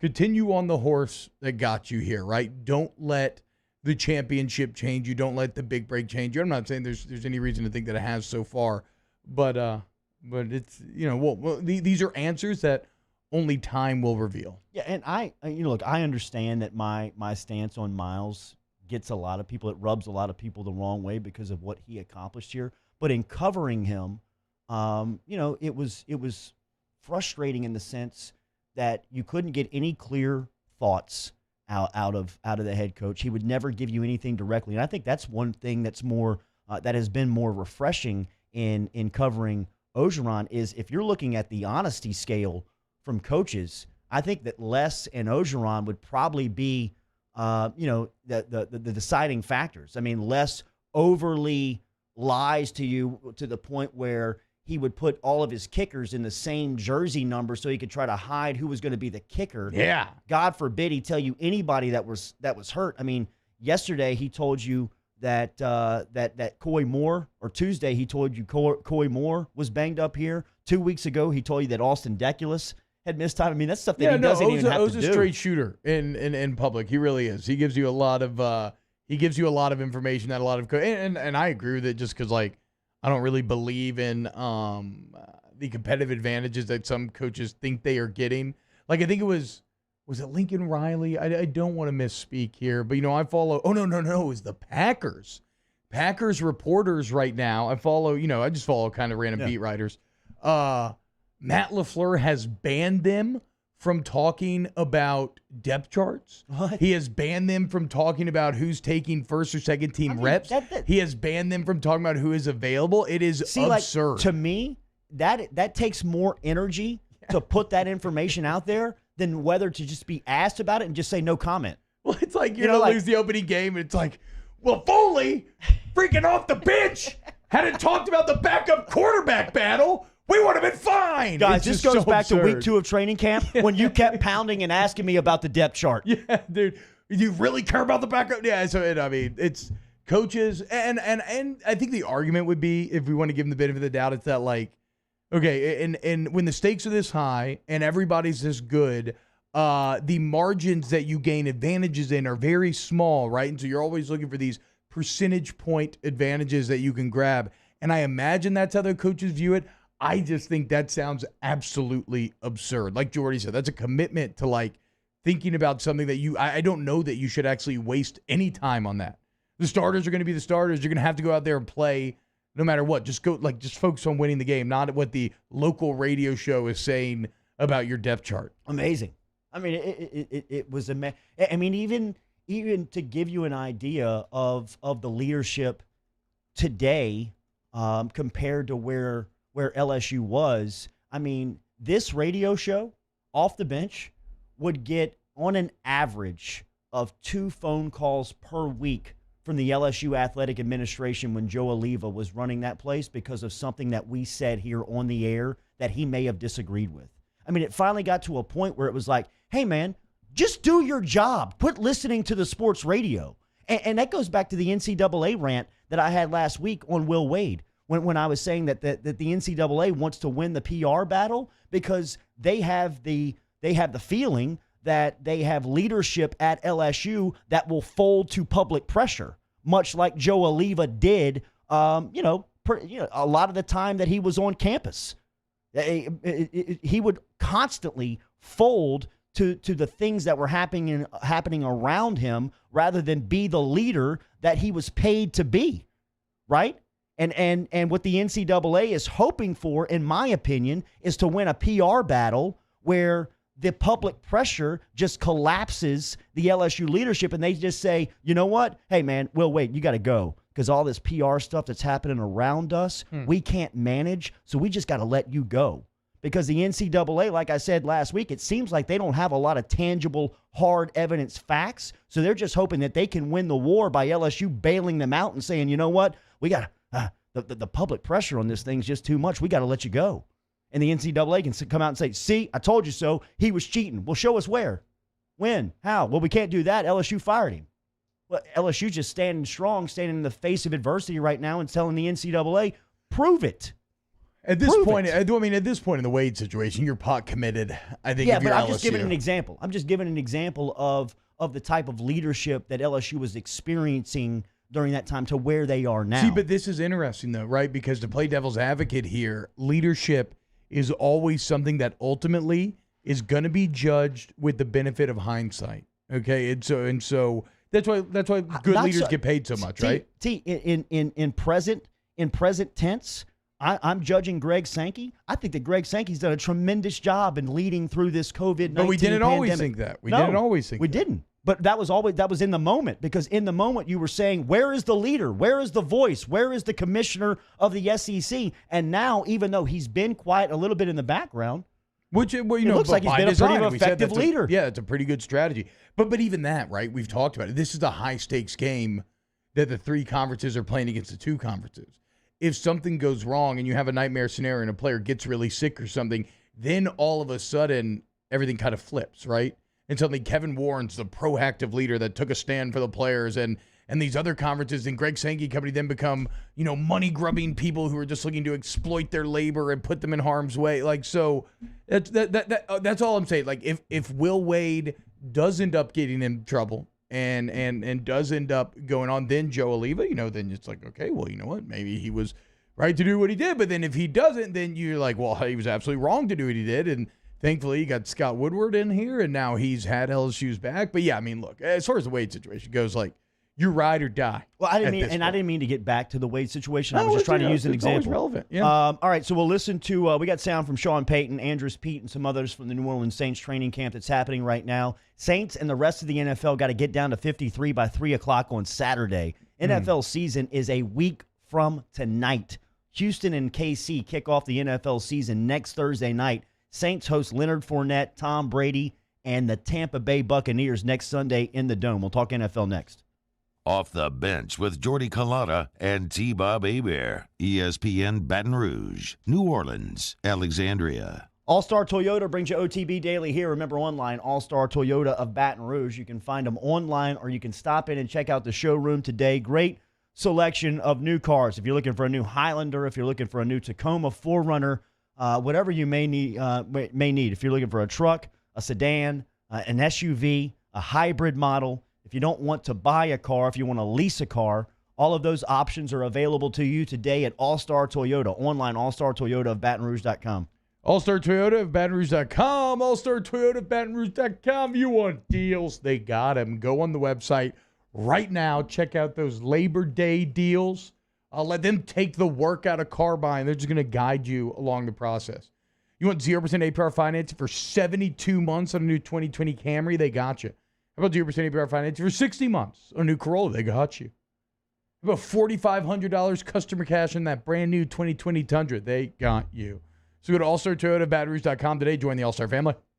Our listeners fire off their opinions on the jimsfirearms.net hotline at 499-1045. Keep listening for your next chance to shoot us your thoughts with the jimsfirearms.net hotline on 1045 ESPN Baton Rouge. At All-Star Toyota, you get it all. If you're in the market for an all-new Toyota vehicle, come see our friendly and knowledgeable sales team at All-Star Toyota. Located in Baton Rouge at the corner of Airline and Goodwood, we've been serving our community since 2005 by offering a large selection of new Toyota cars, trucks, and SUVs. Get behind the wheel of your dream car and take a test drive at All-Star Toyota today.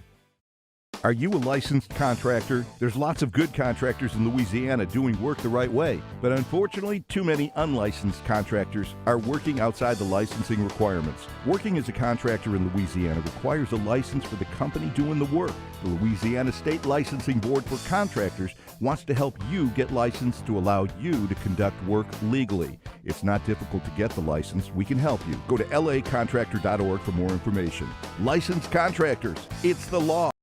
To all of our heroes working on the front lines of this COVID-19 pandemic, your bravery and selflessness represent the very best of us, and we want to say thank you.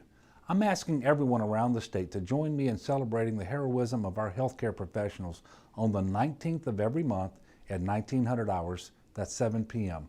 Write a note of appreciation, make plans to donate to charitable organizations, or say a prayer. To learn more, visit 19thanks.org. Thank you, and God bless. I've been doing business with Luba for 25 years. They're dependable, trustworthy. It's just the attention to detail with our clients. Our folks have years and years of experience. They're highly trained professionals. But many companies have that asset. What I'd like to think makes Luba a bit different is that we use those talents in a way that truly is dedicated to serving the needs of the folks who depend on us. Gulf Coast Bank and Trust is a local bank with a straightforward philosophy. It's about doing the right thing for our customers. Participating in our community with annual local fundraisers, offering individual attention in a modern banking atmosphere with a trusted local company. Gulf Coast Bank invested in technology with a local touch, giving our customers the power to bank anywhere, anytime. We're building relationships through personal service as the bank that cares about you. Gulf Coast Bank and Trust, the bank that cares about you. This isn't just another day. It's so much more. Kelly's life was put on hold when her auctioneer primary care doctor discovered a rare blood disorder. Her doctor connected her to an auctioneer care team of cancer, heart, and kidney specialists. With multiple primary care locations around Baton Rouge, same-day appointments, and online scheduling, we're relentless about keeping you healthy. Auctioneer Baton Rouge, innovating healthcare for Kelly. Gulf Coast Office Products is a national... Hey, it's Matt Moscona inviting you to join us for Thursday's AFR, presented by the Aesthetic Medicine and Anti-Aging Clinics of Louisiana. The latest on Kamara, how the opt-outs impact LSU. Mike Detillier's got all the answers, and he joins us Thursday, 3 to 6, 104.5 ESPN Baton Rouge.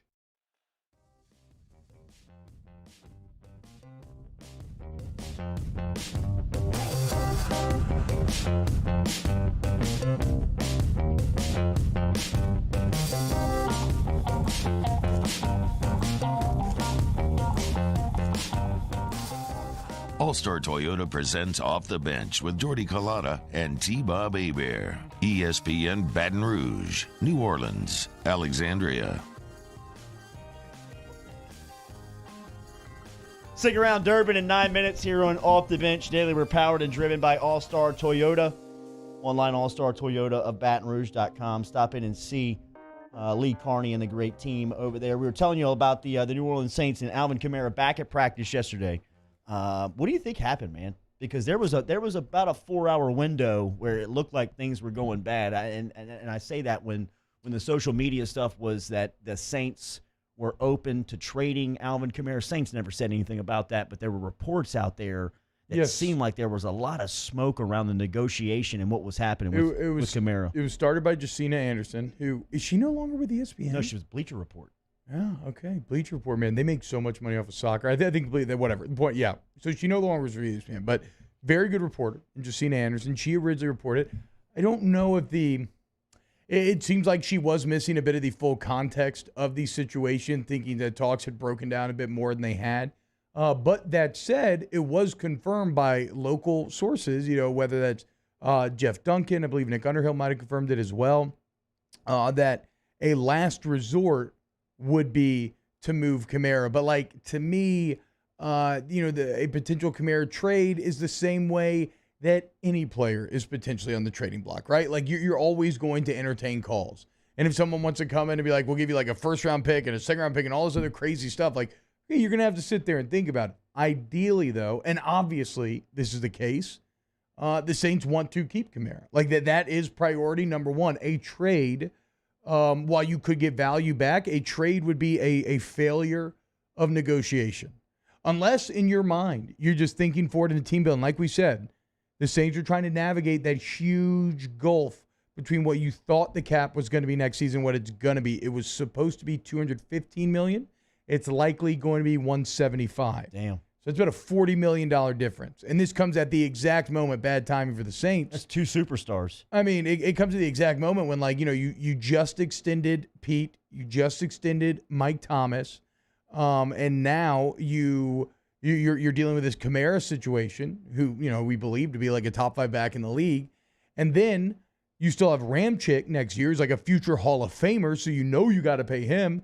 And then Lattimore. I think Lattimore's odd man out. I don't know, though, dude. I think Lattimore has a weird reputation to where, for whatever reason, after last season, maybe the last couple of years, like he's not getting the full credit that he's due. I know Nick has talked about this extensively, but if you actually look at the games against the elite receivers when he was matched up against him, he was incredible. Like almost no one put together a resume like he did when he went against the best. Now, he did lose focus at times, but mainly this is the tough part about cornerback. It's a lot like defensive end. It's a lot like being a great defensive player in the NBA, right? In that we want hard numbers. And so you can be great at coverage, but if you don't have the interception numbers, then you're not going to get the respect.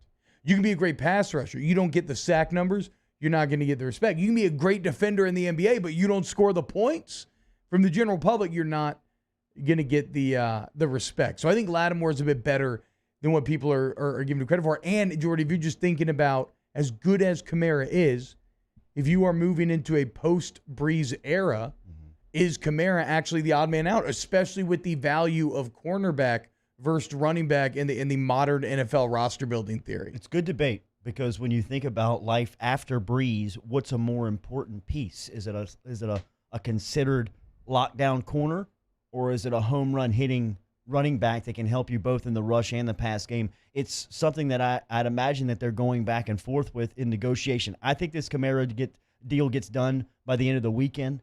Ideally, yeah, that'd be great. Because, I mean, we're game week next week. Dude. That's what I'm saying. And I think there's a huge press for that more on the franchise side than Kamara's side. I think Kamara just wants to get the deal done at some point. He's just ready to get it done. I think the Saints want it done probably by Sunday. You're seeing a lot of players the last couple of years give up maybe overall volume of money for things like security and guaranteed money and other kind of odd little benefits.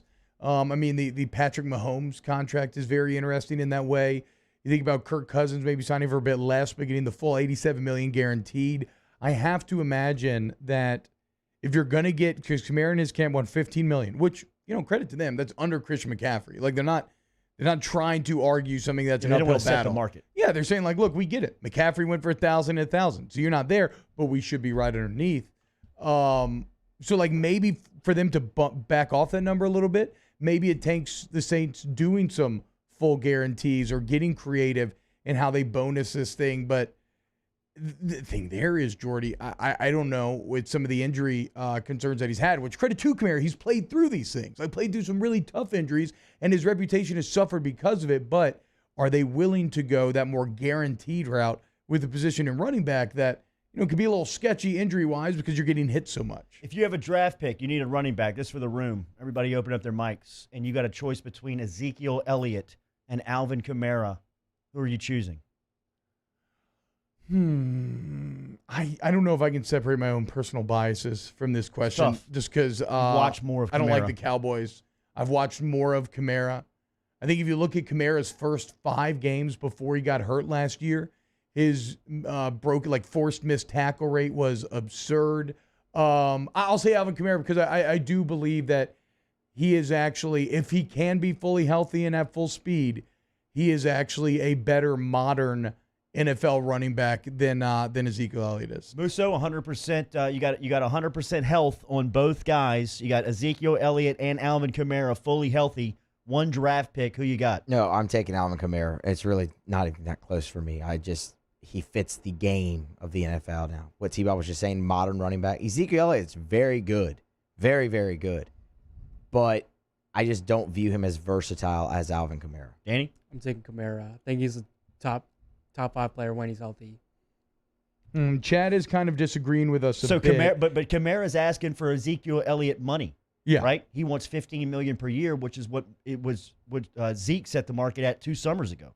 2 seasons ago. And I'm not going to pay any running back that money. That's just never going to happen. So would you pay him $14 million? It's a pretty good. Because that's kind of where the Saints would have to end up, I'm guessing. If you're going to meet in the middle. I'm guessing the Saints want to give him about 12, but that ain't going to happen now with Joe Mixon, so maybe they're up to like 13.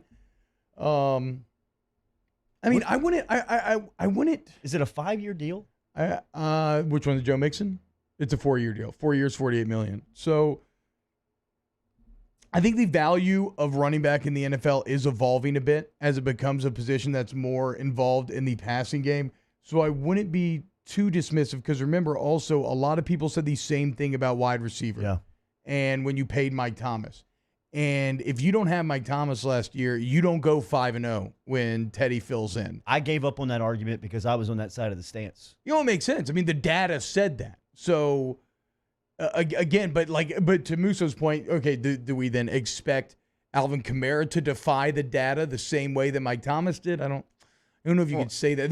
But the thing about Kamara that also makes unique is he's just such a perfect fit for the running back position that Sean Payton has been evolving since 2006. It is. I mean, really, when you think of that position and what he wants out of that spot, to me, I think that Sproles is the only argument who can be as effective in this position as Kamara is. I mean, he helps you everywhere. He can run in between the tackles when he's healthy. He's fast enough to get to the edge. He's probably the greatest receiving back that the Saints have had. I mean, I don't know anybody else who Peyton could find in the draft or on the streets that could fit the role any better. And then when you think of the history of that spot, I mean, out of Bush, Spiller, Sproles, and Kamara, I'm taking Alvin.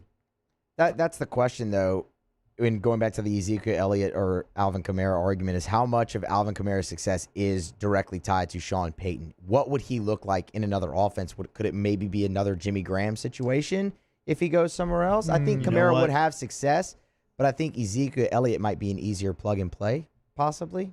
Yeah, that's something that it's tough to separate always in team sports, right? Because how much of Ezekiel Elliott's success is due to the incredible offensive line that he's had his career. So it's like that's where you just have to trust yourself as a talent evaluator. I will say this.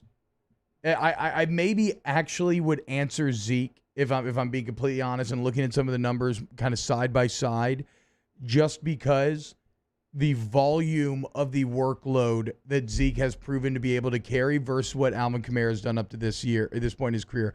Like last year, Zeke carried the ball 304 times compared to 194 of Kamara. 2 years ago, carried it 301 compared to 171 of Kamara. And while his catches weren't quite there, Zeke did catch 77 balls last year. Yeah. So he's coming along in that regard. So actually, I mean, if I'm being honest, maybe I end up going with Zeke there. But I do think Kamara has the potential to be better because he is more versatile.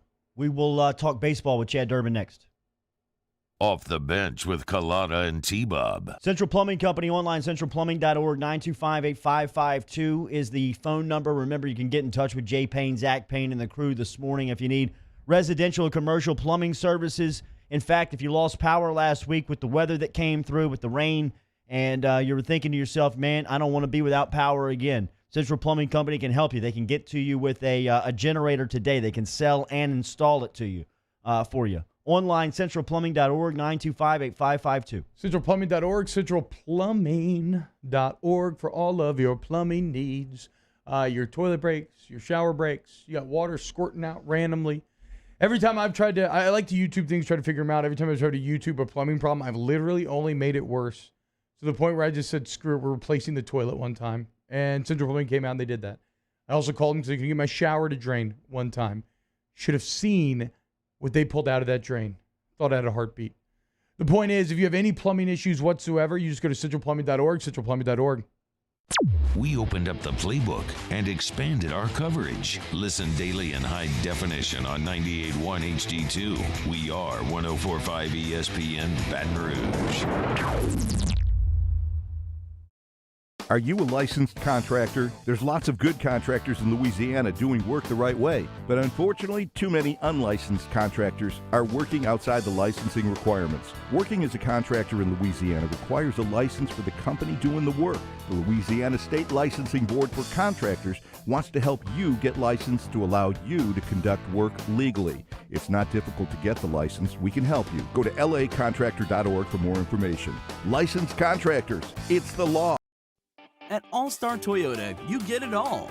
If you're in the market for an all-new Toyota vehicle, come see our friendly and knowledgeable sales team at All-Star Toyota. Located in Baton Rouge at the corner of Airline and Goodwood, we've been serving our community since 2005 by offering a large selection of new Toyota cars, trucks, and SUVs. Get behind the wheel of your dream car and take a test drive at All-Star Toyota today. ServiceMaster Elite create clean, disinfected work environments.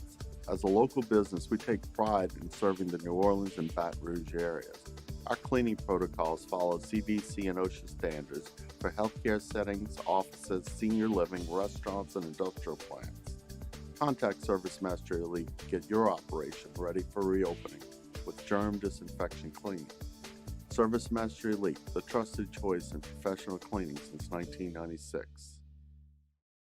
Gulf Coast Bank and Trust is a local bank with a straightforward philosophy. It's about doing the right thing for our customers. Participating in our community with annual local fundraisers. Offering individual attention in a modern banking atmosphere with a trusted local company. Gulf Coast Bank invested in technology with a local touch, giving our customers the power to bank anywhere, anytime. We're building relationships through personal service as the bank that cares about you. Gulf Coast Bank and Trust, the bank that cares about you.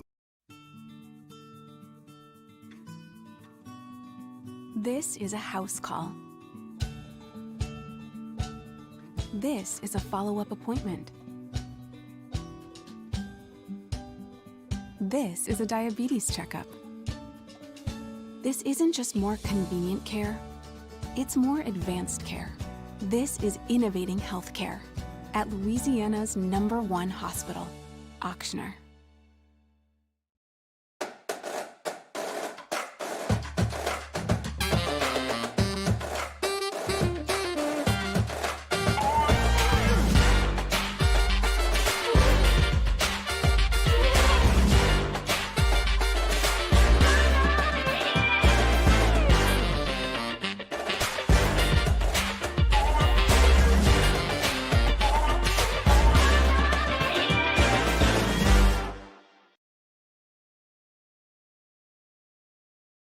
Tune in to a Thursday edition of Game Time, live from Jolie Pearl Oyster Bar. Jimmy Ott and Ben Mintz break down the latest lines from baseball, the NBA playoffs, and college football. Tune in from 6 to 8 p.m. on 104.5 ESPN Baton Rouge.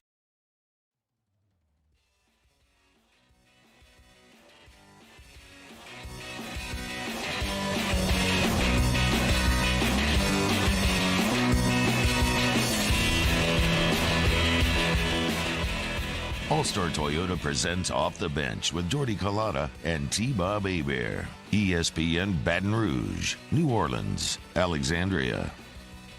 Chad Durbin every week here on Off the Bench. We ran long last segment, so let's jump right into it. Durbs, you got one pick. Both backs are fully healthy. Who you taking, Alvin Kamara or Ezekiel Elliott? Kamara. Oh, just like that, huh?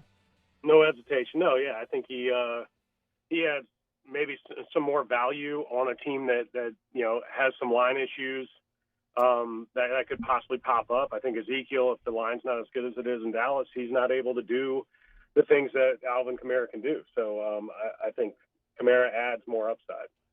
We have talked about Fernando Tatis Jr. a couple of times during this segment on OTB. But last week, some of the moves made by the Padres have made me a fan, Derbs. It's that easy. I will jump on any bandwagon. But Austin Nola being picked up by the Padres last Sunday, I thought that was a pretty good move. I mean, especially they give up one of their young players in Trammell. What do you make of the Padres and who they are and who they are becoming in the league? Man, they're a lot of the energy they bring. It jumps off the screen. They've got young talent. They've got guys that they're older, but they're not that old. Like Hosmer is a really talented veteran. It's not like he's a 40-year-old man. He's still got a lot of that youth in him.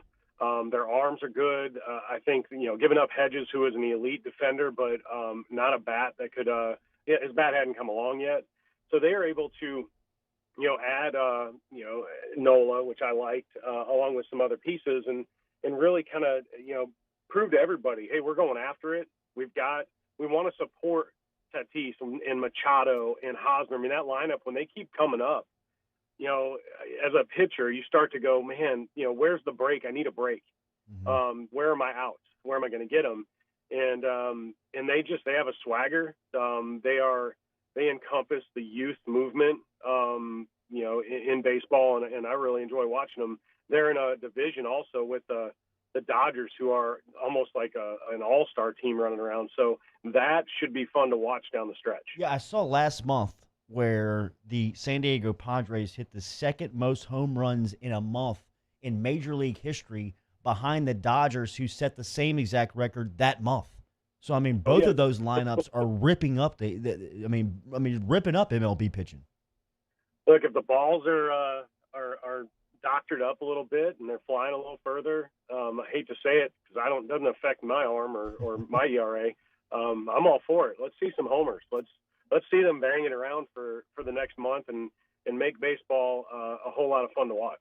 Well, if you like banging around, the Braves have been doing just that, Derbs. First, it was Ozuna, and who was it last night, Musso? Duvall. First back-to-back teammates in MLB history, right? Anytime you do things first time in Major League history, it's always unbelievable.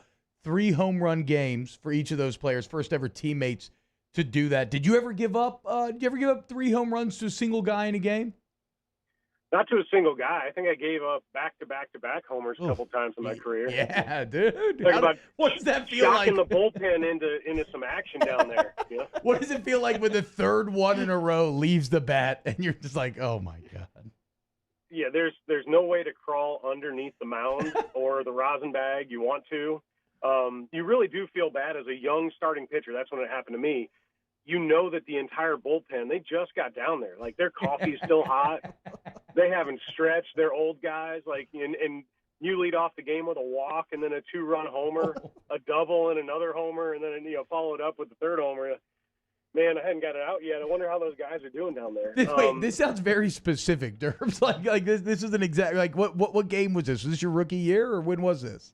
It's, you know what, I black boxed it. We could probably go look it up. It's suppressed memories from a long time ago, but the era that I stepped into in 99, 2000, and 2001, the lineups were ridiculous. The guys were steroided up and balls were flying, and I was, just a victim of circumstance. And, young anyway, you're going to give up homers, but the guys were juiced, the bats, it was a learning experience. I learned how to give up a home run and not want to crawl under the mound anymore. Get better, If you don't like it, get better, and I ultimately had to do it. I mean, look, that'll make you tough real quick, right? Going through that on that stage, you either adapt or die. You get so excited to be on national TV, T-Bob. You get so excited. Fox on, everybody watch. I'm on ESPN tonight. And then in the first inning, you're walking off the mound because you gave up 9. I mean, that's, all right. 9? Damn, There's 9 innings. I wanted to spread it out, but I wanted to get it done right away. Chad Durbin joining us here, ESPN Baton Rouge, New Orleans, Alexandria. Tom Seaver, passed away, Hall of Famer, Mets legend. From your experience and a guy who can speak on him, what type of pro was he? And he was for the audiences in Cincinnati and New York and some of the other places he played. The Northeast got a lot of them. The Midwest got a lot of them. He was their Nolan Ryan. Nolan Ryan was, a national brand, but he was very Texas, Louisiana, guy bleeding on the mound, still throwing 100. Tom Seaver was that for a generation, and between us, he was a better pitcher than Nolan Ryan, according to the records, the win-losses, the Cy Youngs, and all that stuff. Nolan Ryan was more of a strikeout guy, but Tom Seaver also changed the game during his career and post-career. Very engaged with the Mets, very engaged with Major League Baseball and the alumni associations, and just an advocate for the game. From a veterans committee standpoint. So terrible to see, that type of ambassador for the game pass away. And we're definitely at a loss today. I saw Vin Scully join Twitter last night. He had a great message to his new Twitter followers. He's got 120,000 followers up to this point. You played a lot of baseball. I know you've got a couple of Vin Scully meetings that you've talked about. Give our listeners one on the way out here. So Vin Scully was, you grew up, if you're a baseball fan, watching games, and he'd fill in for games of the week and do postseason games and all that stuff. And he was just the voice of baseball, one of the voices of baseball. And, you'd get on the elevator, Dodger Stadium, and one time I got on and he was on there, and even just hearing it come out of his mouth and looking at his mouth move, it's hard to believe that that's the voice. I've seen him on TV, but he's right in front of me, and he didn't miss a beat. He knew where you went to high school, that you played a second sport, that you averaged 12.7 your junior year of high school. I mean, he was so specific and had such good guys doing the research for him also, that he taught an entire group of broadcasters what it's like to be, that caliber of broadcaster, and engaged with, the national community and the local communities and the players. I mean, a legend, and follow him on Twitter. He should get more than Kim Kardashian and them or whatever the hell that guy is another ambassador for the sport. And it's odd to see one pass away and another one jump onto Twitter in the same day. But Vin Scully is an icon. 92 years old. Real quick, Derbs, on the way out, Wrigley Field is going to build a sports book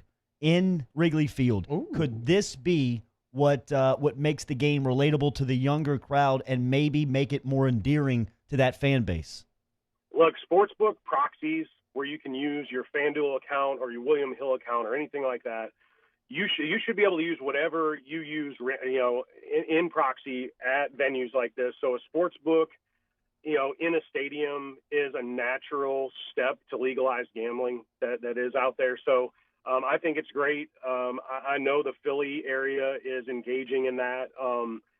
So I think it's a natural progression to get fan engagement and people involved. Have a good weekend, Derbs. We'll talk to you next Thursday. All right, guys. Talk to you. Thanks. All right, Chad Durbin checking in. We'll close that hour 2 next. Off the bench with Kalana and T-Bob. Brought to you by Coy's Diesel. Online, coysdiesel.com. Stop in and check out the crew today. They're on Airline Highway out in Gonzales if you need work on your light, medium, or heavy-duty diesel truck. 647-3699 is the phone number, but you can log online to coysdiesel.com and you can schedule your sales appointment, schedule your service appointment. In fact, you can get that 24-hour roadside assistance just by logging online. That's coysdiesel.com. coysdiesel.com. Coy is spelled C-O-Y, and then, the possessive S there, coysdiesel.com. You have a diesel vehicle. You need your diesel vehicle's needs met. Why would you go anywhere else but the place that literally has it in the name? It is all they do. They are diesel experts. You want to shop by part? The website is excellent for that. You got drop-down menus for year, make, model. All different companies, they got your back. 24/7 emergency roadside assistance. So any diesel breakdowns, just go to coysdiesel.com. Don't think twice. Saints coverage, Chiefs, Cowboys, Thursday night, Sunday night, and Monday Night Football. From the opening kickoff to the playoffs and the Super Bowl, the NFL lives on 104.5 ESPN Baton Rouge.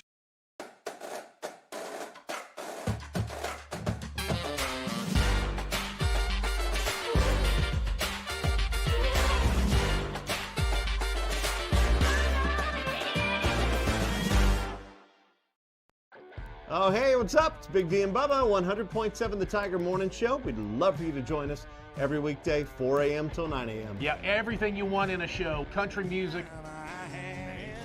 We got laughs. We got celebrity in-studio guests. We just need you. Join us every weekday morning, 4 a.m. to 9 a.m., right where it all started. That's right. Louisiana's country station, 100.7 The Tiger.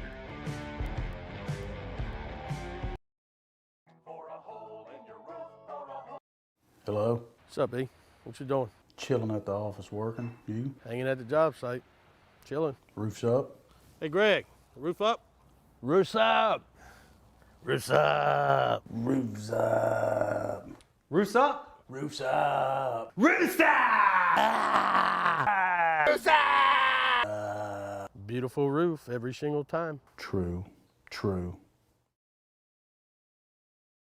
To all of our heroes working on the front lines of this COVID-19 pandemic, your bravery and selflessness represent the very best of us, and we want to say thank you. I'm asking everyone around the state to join me in celebrating the heroism of our healthcare professionals on the 19th of every month at 1900 hours, that's 7 p.m. Write a note of appreciation, make plans to donate to charitable organizations, or say a prayer. To learn more, visit 19thanks.org. Thank you, and God bless. I've been doing business with Luba for 25 years. They're dependable, trustworthy. It's just the attention to detail with our clients. Our folks have years and years of experience. They're highly trained professionals, but many companies have that asset. What I'd like to think makes Luba a bit different is that we use those talents in a way that truly is dedicated to serving the needs of the folks who depend on us. This isn't just another day. It's so much more. Kelly's life was put on hold when her Auctioner primary care doctor discovered a rare blood disorder. Her doctor connected her to an Auctioner care team of cancer, heart, and kidney specialists. With multiple primary care locations around Baton Rouge, same-day appointments, and online scheduling, we're relentless about keeping you healthy. Auctioner Baton Rouge, innovating healthcare for Kelly. At Corval Toyota in Opelousas, you can get into a new Camry for $239 per month or take 0% financing for 6 years. $239 per month or 0% for 6 years. So come on down to Happy. Yo, join us for a Thursday edition of Hanging with Hester and Hanny, presented by Richard's Honda from noon to 3. Hunt Palmer comes back in with us for an hour. We'll also have the return of Richard Dick Dixon. Join us on 104.5 ESPN Baton Rouge.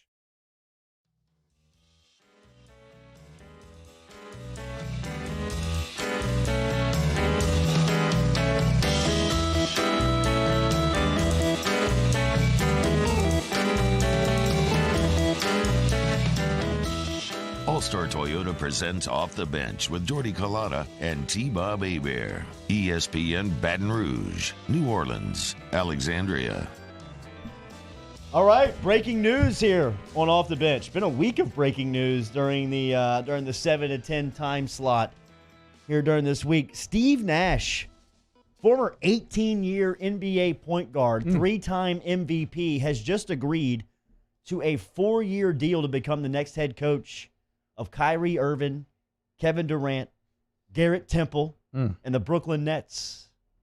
How about that, man? I mean, if I'm getting this off of Twitter, and the it's a Woj bomb. It reaction, comes from Woj. the reaction on Twitter is as shocking as the studio was here. Yeah, there was no smoke around this. Like, I feel like just this morning I read an article about how the Nets, Sixers, and Pelicans were all pursuing Tyronn Lue to be their head coach. So the Pelicans are looking for a coach right now. I asked the studio this: if all players like this are on the market, and you've got your choice from any former player and or any character inside of basketball, who would you choose? I'd imagine that Steve Nash would be high on the list, just because of his basketball IQ. Yeah, it's always easy to buy into the point guard Sure, like Mark becoming Jackson. a head coach. Yeah, Mark Jackson was a good one. I said Tim Duncan. God, Mark Jackson's a bad announcer. He is a bad announcer. And he put together the Warriors. He built the Warriors.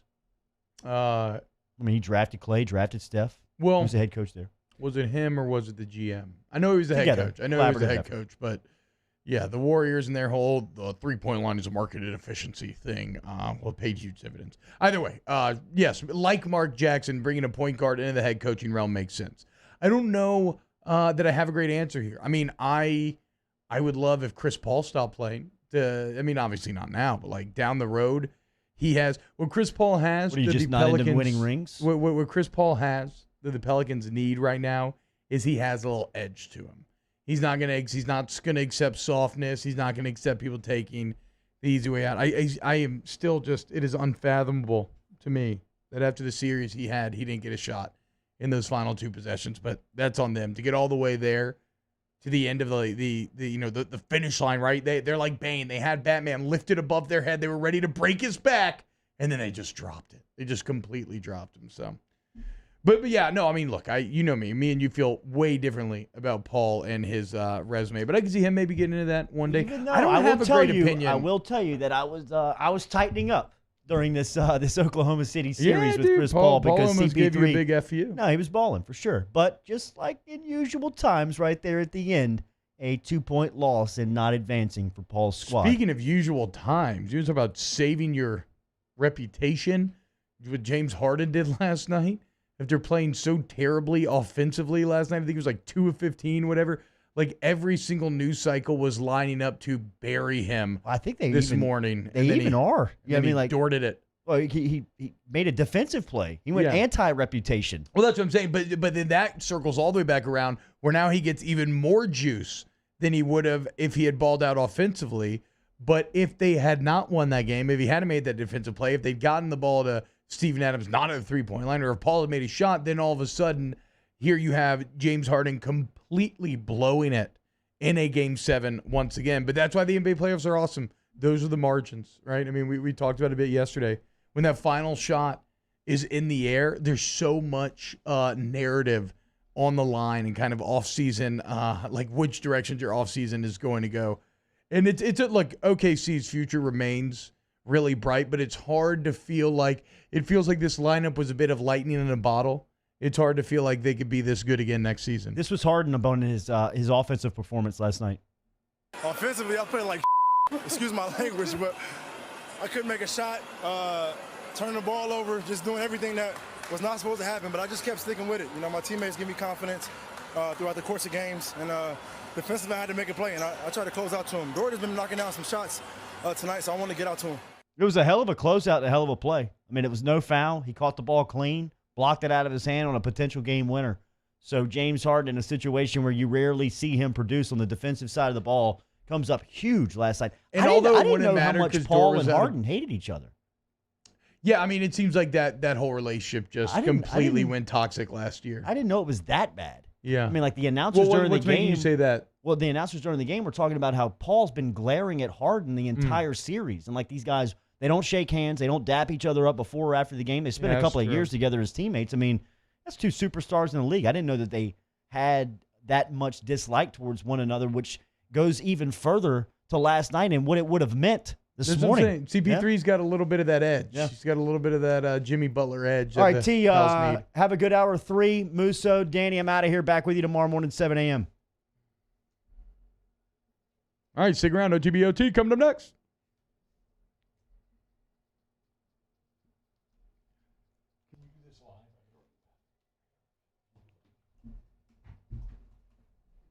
Off the bench with Collada and T-Bob. Brought to you daily by Secure Shredding and Recycling. Remember, online, secureshreddingandrecycling.com. They are a premier provider.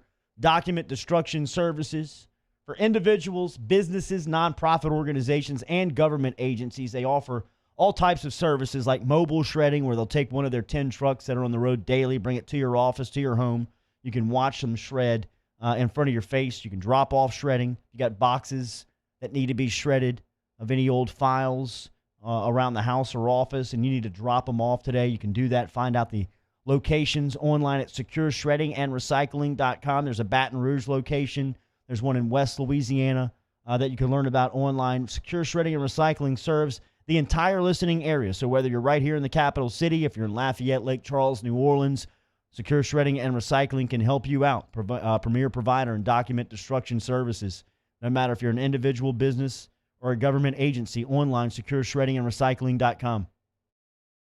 Gulf Coast Bank and Trust is a local bank with a straightforward philosophy. It's about doing the right thing for our customers. Participating in our community with annual local fundraisers. Offering individual attention in a modern banking atmosphere with a trusted local company. Gulf Coast Bank invested in technology with a local touch, giving our customers the power to bank anywhere, anytime. We're building relationships through personal service as the bank that cares about you. Gulf Coast Bank and Trust, the bank that cares about you. Here at the Big Squeezy, we continue to serve the Baton Rouge and Southeast Louisiana areas during these troubling times. We are dedicated to providing you healthy food items to help you live your best life. From our cold-pressed juices to our delicious smoothies, let the Big Squeezy keep you going. Stay active, stay happy, and let us help you stay healthy. Visit us at our locations and also inside of Alexander's and Mathern's grocery stores or online at thebigsqueezy.com.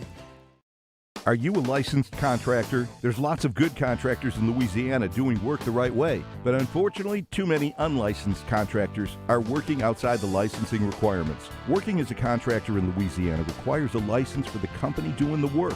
The Louisiana State Licensing Board for Contractors wants to help you get licensed to allow you to conduct work legally. It's not difficult to get the license. We can help you. Go to lacontractor.org for more information. Licensed contractors, it's the law. This is a house call. This is a follow-up appointment. This is a diabetes checkup. This isn't just more convenient care, it's more advanced care. This is innovating healthcare at Louisiana's #1 hospital, Auctioner. At All-Star Toyota, you get it all. If you're in the market for an all-new Toyota vehicle, come see our friendly and knowledgeable sales team at All-Star Toyota. Located in Baton Rouge at the corner of Airline and Goodwood, we've been serving our community since 2005 by offering a large selection of new Toyota cars, trucks, and SUVs. Get behind the wheel of your dream car and take a test drive at All-Star Toyota today. Gulf Coast Office Products is a nationally recognized Savin office equipment dealer based right here in Louisiana. Over 100 employees strong, Gulf Coast has the boots on the ground to support all vertical markets from education, engineering, legal, and finance. With the latest in office technology from desktop to production segment units, Gulf Coast and Savin have the perfect fit for you. Call 225-756-2644. That's 756-2644 for Gulf Coast Office Products.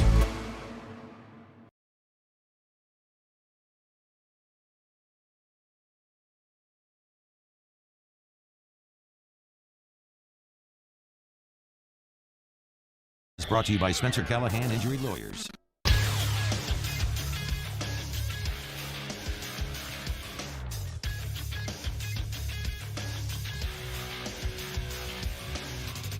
Good morning. It's 9 a.m. on Thursday, September 3rd. Today in Baton Rouge, expect to see partly cloudy skies with a high of 93. In case you missed hours 1 or 2 of the show, you can catch that up at the on-demand section at 1045ESPN.com, brought to you by Carriages.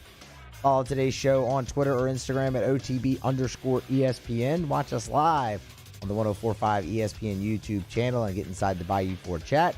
Also, make sure you subscribe to the Off the Bench YouTube channel and set your notifications for new content posted daily.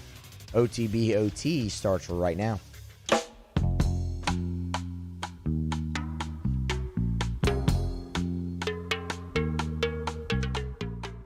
All-Star Toyota presents Off the Bench with Jordy Collada and T-Bob Hebert.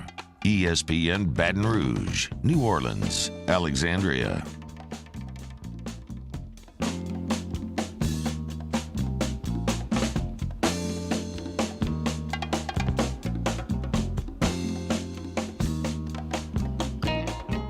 Yo, what up, y'all? Welcome in, OTBOT. Third hour of today's show. T-Bob Hebert, Matthew Musso, Danny Cardenas hanging out with you. Coming up at 9:15. Going to talk to Cat Terrell. A little Saints 53-man roster. As boys, cut day is Saturday. So a lot on the line for these guys. This has been such a weird NFL camp. Like, it seems so truncated. I know that it's been dragged out in some ways. But with no preseason games, it just seems like this evaluation process has been so up and down. And so we'll see, like, what happens. You keep Will Clapp? Do you keep Cameron Tom? These are some of the questions that we'll explore with Cat Terrell coming up. It is also football day today. Did y'all realize this? I don't know how this has slipped through my radar. A couple college games tonight. Yeah. There's a good bit of college football this weekend, actually. Let me see exactly who Memphis plays this weekend. I know that. Okay, coming up tonight, you got Central Arkansas at UAB. Important because Central Arkansas has passed all of their tests. You know, they played a week of football and they made it. Everybody showed up good, so it's a great sign going forward. So you got Central Arkansas versus USB at 7 tonight. And then you got South Alabama versus Southern Miss at 8. I'm not going to lie, these feel like week 0 to me. Like, I'm not going to sit here and watch these games throughout. Just like the same way that I didn't watch Austin Peay. Although I heard I missed a good time. That was more because I was on with family, and my daughter and her cousin, who are both 2.5, have been dominating the television. Right? I mean, it's all Disney Plus and Curious George on Hulu and whatever have you, right? So I did miss that. But yeah, tonight I'll probably check in on these things. I think I'm still more interested in the NBA playoffs. But the bigger news to me is we are now exactly 1 week away from what I would consider the actual start of football season. This is like, tonight's games are like the bread that they bring you to begin a meal, right? And sometimes that bread can be very good. Do y'all have a favorite kind of pre-meal snack? Obviously, chips and queso go a long way in Mexican restaurants, although you run the risk of filling up. Do you have a bread that stands out in your mind? Or just any like kind of pre-meal? You know, the food, like I think it was Jim Gaffigan used to joke about, the food that we eat before the food. Because that's how fat and luxurious things are in America. What's your favorite food before the food? I love fried pickles. Fried pickles are delicious. Okay. But they don't really. But I'm talking more because that's like an appetizer, which is also the food before the food. But I'm talking the definition yes. of the food before the food. So this would be the food that you get automatically before the food that you choose to get before the food. This is like the bread that they're bringing to the table, the chips that they're bringing to the table. I would say BRQ's the pickles and potato chips they make. They're those incredible. Pickles are. I could just eat those. You lay one I'd of be those happy. on. You lay one of those on the chip too, and that's like a very unique, great combination. Danny, I see you smiling back there. You got some? Chips and salsa. Okay, just I mean, you run the risk. I don't know if this counts because I do like to get the, just throw in some spinach beef queso with it, obviously. But yeah, every time you go into a Mexican restaurant starving, you eat all the chips and you're like not hungry by the time your food gets there. That's just how it goes. I used to love the Fogo de Chao or any of those Brazilian steakhouses. They used to have the those dough balls that had cheese in the middle. Now, they're delicious, but I also always thought it was a scam, right? Because I feel like that expands in your stomach. I'm not a scientist. I have no idea if that's true. But that's always how I felt. And obviously, you at the Brazilian steakhouse, the meat houses that I'm talking about, that's where you have the red side of the card, you have the green side of the card. You go green, meat. You go red, they're going to back off you for a little bit. The point is, whenever I used to go to those places, I would want to maximize value, right? So I'm trying to eat as much meat as I can. And I'm a meat gobbler. I'll eat all that meat, okay? But I also love those bread balls.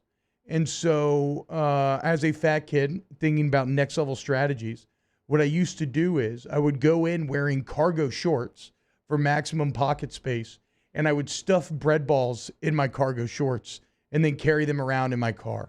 Didn't even Ziploc bag them either. They hold well. You throw them in the center console. You're stuck in traffic. You need a little quick pick-me-up. You just pop one of those suckers in your mouth. Very good. Tier list. Tier best appetizer. Best appetizer. Yeah, No, that's best best app. appetizer. That's better. That is Tier better. list, best appetizer. Okay. Write it. Let's write that down so we don't forget that because I could definitely be into that.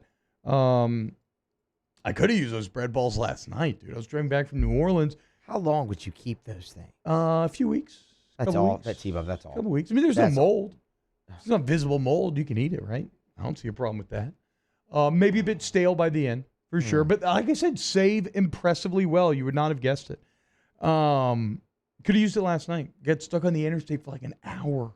I don't know what it was. I mean, I hope that everybody's okay. I heard it was a bad accident. And shout out to the first responders for getting everything cleared out and getting traffic moving again. But yeah, I had this weird kind of 2020 moment where I just realized how normalized the sci-fi future that we currently live in has become, right? Because I think about when I was a little kid and getting stuck in traffic, or even when I was in high school, or really you're you're at a doctor's office, you're at anything. So I'm sitting there on the interstate for a park for about an hour. That could have been miserable, right? Except that with technology, it actually wasn't that bad. I threw it in park, I leaned the seat back, I get my phone out, and I'm watching Game 7 on my phone on the interstate.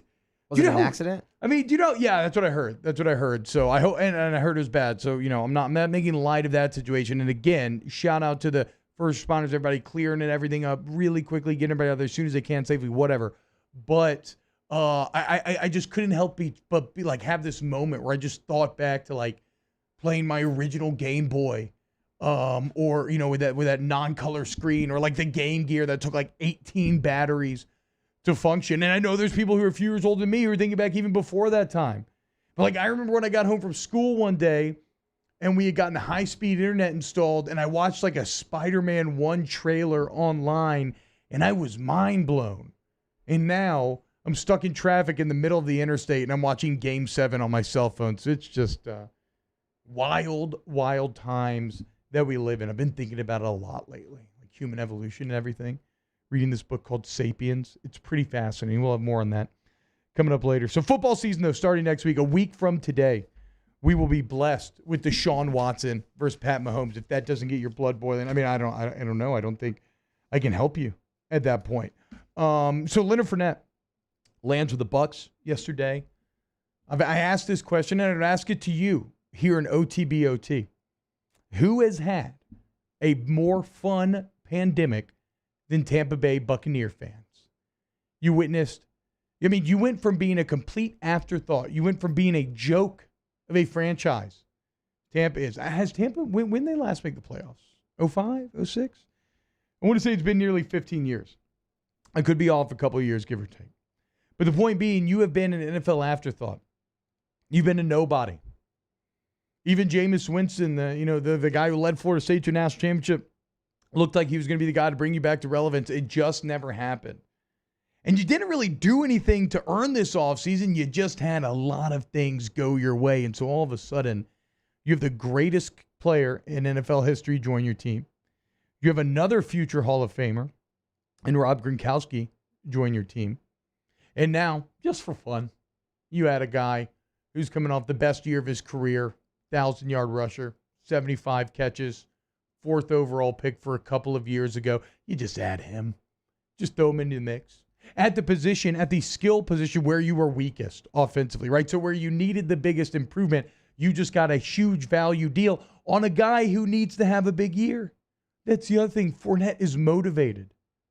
Here's the deal, though, boys. Pay attention. Last week, I'm asking you all a question. Last week, we said we landed on the Saints having better weapons than the Bucs, right? One of the main reasons why we thought the running back group was better. Taysom Hill is an X factor in that regard. Mike Thomas probably better than those two guys, so the Godwin-Evans connection may be stronger overall. Has this changed your opinion on that argument? Does this make the Tampa Bay weapons better than that of the Saints? I'm going to say no. I still pick the Saints. I still pick the Saints running back group over the Buccaneers group. Yes, but they closed the gap, right? I mean, they closed the gap. To me, that was the big thing there. It's the same way that I think that a tight end, Tampa has a very big advantage over New Orleans. I thought New Orleans had a similar advantage at running back. Leonard Fournette is much closer to the skill level of an Alvin Kamara. And I don't know what LaShawn McCoy is at this point in his career. He's a name. And look, I like guys like Ty Montgomery in this Saints room. I think Ty Montgomery's got a lot of kind of nice anecdotal evidence kind of just coming out through this camp period. But Musso, do you think, does this push you over the edge? Do the Bucs have better weapons now? No, because I still think the Saints running back room is better as well. Oh, wow. It's just got more. It's got more depth. No, I mean, I believe that. But I think the Bucs have more weapons, but the Saints have better weapons, if that makes sense. Okay. Yeah, like their highs are higher, right? Higher peaks, Bucs maybe have more volume. It's just, to me, what gets dangerous about that is these quarterbacks. In Drew Brees and Tom Brady, there is no one better suited to taking advantage of a volume of weapons, of finding the open guy. And really, at that point, you can only have so many guys on the field at the time. I guess you're right. It's kind of a wash. Like, I think it's still Woodley and Saints. Can you keep everyone happy, too? Yeah, because you can't take full advantage of that. I think you can if you just do it how Tom Brady and Drew Brees have done it their entire career. Now, absolutely, Brees leans on Mike Thomas now, as you should when you have somebody that's that talented. But his ability to spread the ball still means that if you are on a route that you can't go half-stepping, that you can't not be paying attention because you never know when it's going to be your turn to get the ball. And, there will be games where Mike Thomas won't have the success in Emmanuel Sanders will. So, it's a tough question, and I don't think there's a great answer. You obviously can't go wrong either way. In terms of who had maybe a better pandemic than Bucs fans, I tried to come up with a few answers. Carol Baskin, right? Went from being a relative nobody, and now I'm watching a Dancing with the Stars promo, and there's some famous people on there, right? You got Anne Hesh, Verda Davis, I'm blanking on some others, but some famous people. Beyonce is the host now, I guess, of Dancing with the Stars. And who was the name that they saved for last in the ad? Carol Baskin. Had y'all ever even heard of Carol Baskin pre-pandemic? No, neither had I. That's I what liked I'm saying. it that way. That's what I'm saying. Way. Whether you like it or not, huge rise for the girl. A lot like the Tampa Bay Buccaneer franchise. The other areas that I look at that maybe had a better pandemic are tech gods. Holy be thy name. Apple, Amazon, Alphabet, Microsoft, and Facebook. All their stock rose 37% Well, the rest of the S&P 500 fell a combined 6%. These 5 companies now make up 20% of the value of the entire stock market. You haven't seen that from a single industry, according to what I read, in 70 years. How about Apple? You think they've had a good pandemic? In the last 21 weeks, when the world's been on fire, when small businesses are closing everywhere and we're all having economic anxieties, Apple's value has doubled from $1 trillion to $2 trillion. Man, if that doesn't speak to a dystopian future that we're all currently living in, I don't know what does. But hey, you know what's badass? Watching Tom Brady and Drew Brees go toe-to-toe next week. So I can't wait. I also can't wait to talk to Cat Terrell next. We'll pick her brain on the Saints 53-man roster, offensive weapons of the Bucs and the Saints, who she thinks will make it, all coming up next here on OTBOT. OTB-OT. In times of need, get a full list of phone numbers, websites, and other important emergency information on the Demco Stormwatch page at 1045ESPN.com.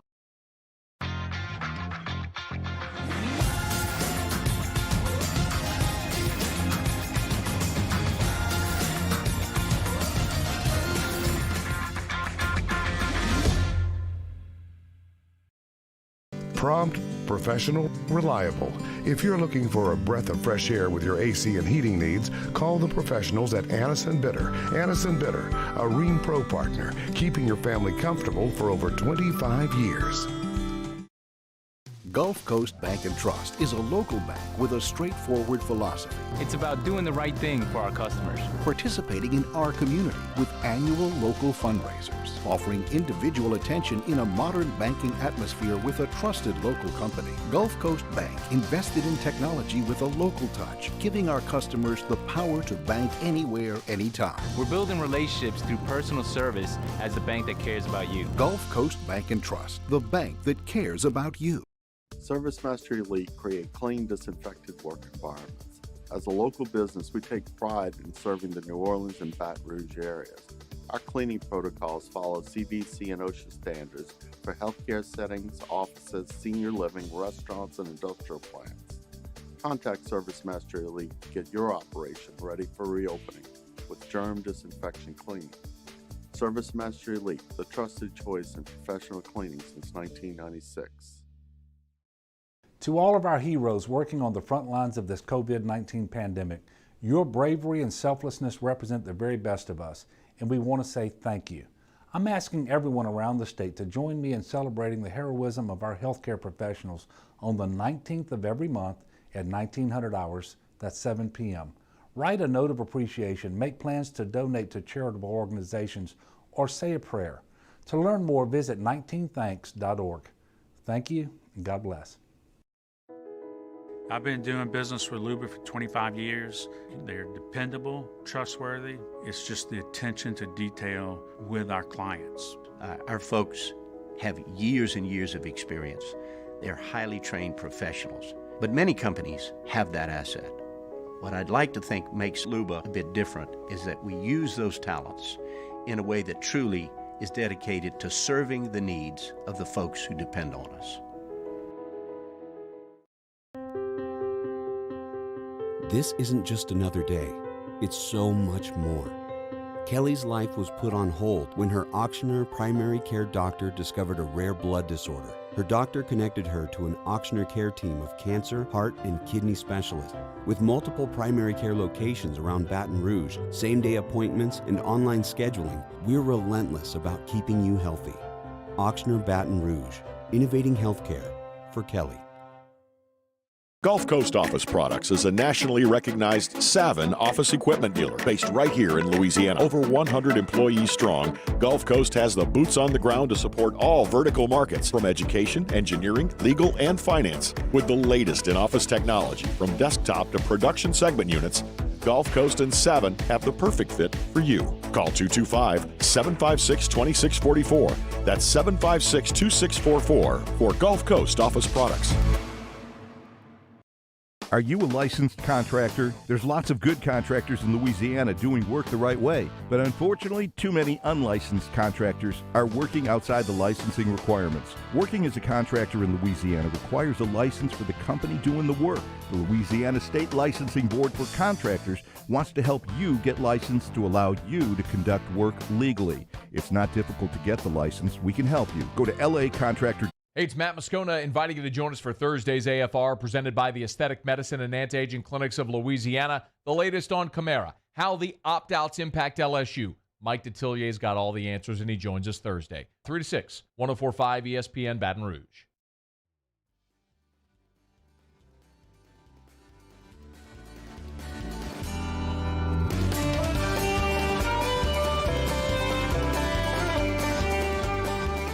OTB, OT, with T-Bob Hebert, ESPN Baton Rouge, New Orleans, Alexandria. Chee! Welcome back. OTBOT. Darn tootin' boy. Right now, it's my distinct pleasure to welcome in my good friend. She's an incredible journalist. Talking about Cat Terrell of The Athletic. Cat, what's up? What's going on? Hey, you can just keep the compliments coming. I'll just sit here and listen. LSU grad, incredibly intelligent, versatile, not just a football girl. You got any questions on the ponies, she's got your back. Yeah, Kat is a Renaissance woman, if you will. And there's a big horse race this weekend. Oh, okay. I had First no Saturday idea. in September. I had no idea. Yeah. What are you watching with the ponies this weekend? Kentucky Derby's this weekend. Oh wow! Oh my God, dude, I'm so out of touch. This year's weird. I just have too much Disney Plus in my brain too. I'm just sitting here thinking about the parallels between Toy Story 3 and 1, and I need to be thinking about horse races and football games. Toy Story 3 will really get you. You know that ending is Every time. It gets me too. I mean, I remember I watched it in theaters, and my roommate was like, "You are ridiculous." Yeah, I mean, also I just maybe tearing up a little bit. Cry at the drop of a hat now. But yeah, I cry every time I see them almost dying, and then I cry even when Andy gives away the toys to Bonnie at the end. It's just very sweet. In that. All right, Kat, but I didn't bring you on here for your excellent pony knowledge. I brought you on here for your excellent Saints knowledge. You have an article up on The Athletic right now. Again, athletic.com/hold that podcast. Sign up. But you're talking about the 53-man roster. It feels so crazy to me. Cuts are coming on Saturday. Where did the preseason go? Who are the guys? Like, where are the decision points that you think are going to be made this Saturday? It's such a weird year for these cuts because while it's a pretty loaded roster, there's like 3 positions where I could see it going a few ways. And yet, I guess because they didn't have 90 guys, they only had 80, you could make an argument for almost every guy on this roster. And wide receiver is one of them. Like, I think everyone who covers this team had generally the same wide receivers, but differed a little on the 5th or 6th one. Linebackers, same thing. It just depends on if they want to keep some of these young guys. And then defensive line, I think you've got about 9 of them that are for sure, and then 1 that could go like 3 different ways. And it just speaks to the talent they have on this roster and whether or not they're going to try to hide some of these young guys and not expose them to waivers. I don't know what they're going to do, but I could foresee the Saints doing something totally crazy on Saturday. The practice squads are expanded. You can have veterans on the practice squad now.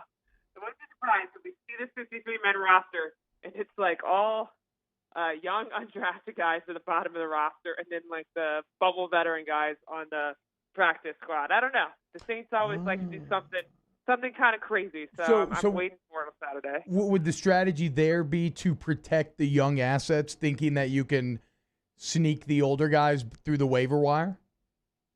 It would be the guys that don't have to go through waivers. So I think the strategy I think the strategy would be that you figure out some way to protect your guys week 1 when all the teams are trying to set their rosters and are more inclined to pick someone up. And then maybe you come back week 2 and shuffle it around. And they've done that before. Like they'll ask a veteran, well, not ask. They will cut a veteran, but tell them, hey, you're coming back week 1. And it's usually to try to sneak some young guy through waivers. So it's just such a weird year, and we'll never seen it before. And hopefully, God willing, we'll never see this again. So it's just hard to predict what the heck they're going to do. So with these young guys in mind, Kat, we have no preseason games to watch, right? So for all of us on this side, it's been a bit hard to really discern who stood out and who hasn't. You've been able to go to some practices. Which rookies do you think have made a case for being one of those guys that gets stashed on this roster? I don't think I put any of the undrafted guys on the roster, and it's only because it's so hard to make an impression this fast. Not because I don't think they're talented. I keep going back and thinking, well, this guy could be on the roster, but has he had enough reps yet? And I think that about, let's see, the two undrafted receivers, Juwan Johnson and Marquez Callaway. Yeah. Ton of talent there. If the Saints kept one of them on the roster, wouldn't be surprised, even though I left him off. Especially Callaway. He can return kicks. I think that's a big asset. Malcolm Roach on the defensive line, I think, has kind of made a name for himself lately. That was a guy I liked all summer. Local guy, too. So, of course, there's that storyline. You always kind of hope the local guys get to stick around. Yeah. Linebackers, not as so much undrafted rookies, although Joe Bacci has made an impression. But I think the two guys that didn't get to show what they can do last year, Chase Hansen and Caden Ellis, both have a good shot. Hansen, I don't really know his injury status, so he's wearing the red jersey yesterday. So not sure what's going on there, but he's shown a ton of potential, and I could definitely see them keeping him. And then I'm just trying to go through the roster. I don't think there will be too many surprises on the offensive line. Not many surprises in the secondary. Well, what about this? Sorry to jump in here. What about like Clapp versus Tom?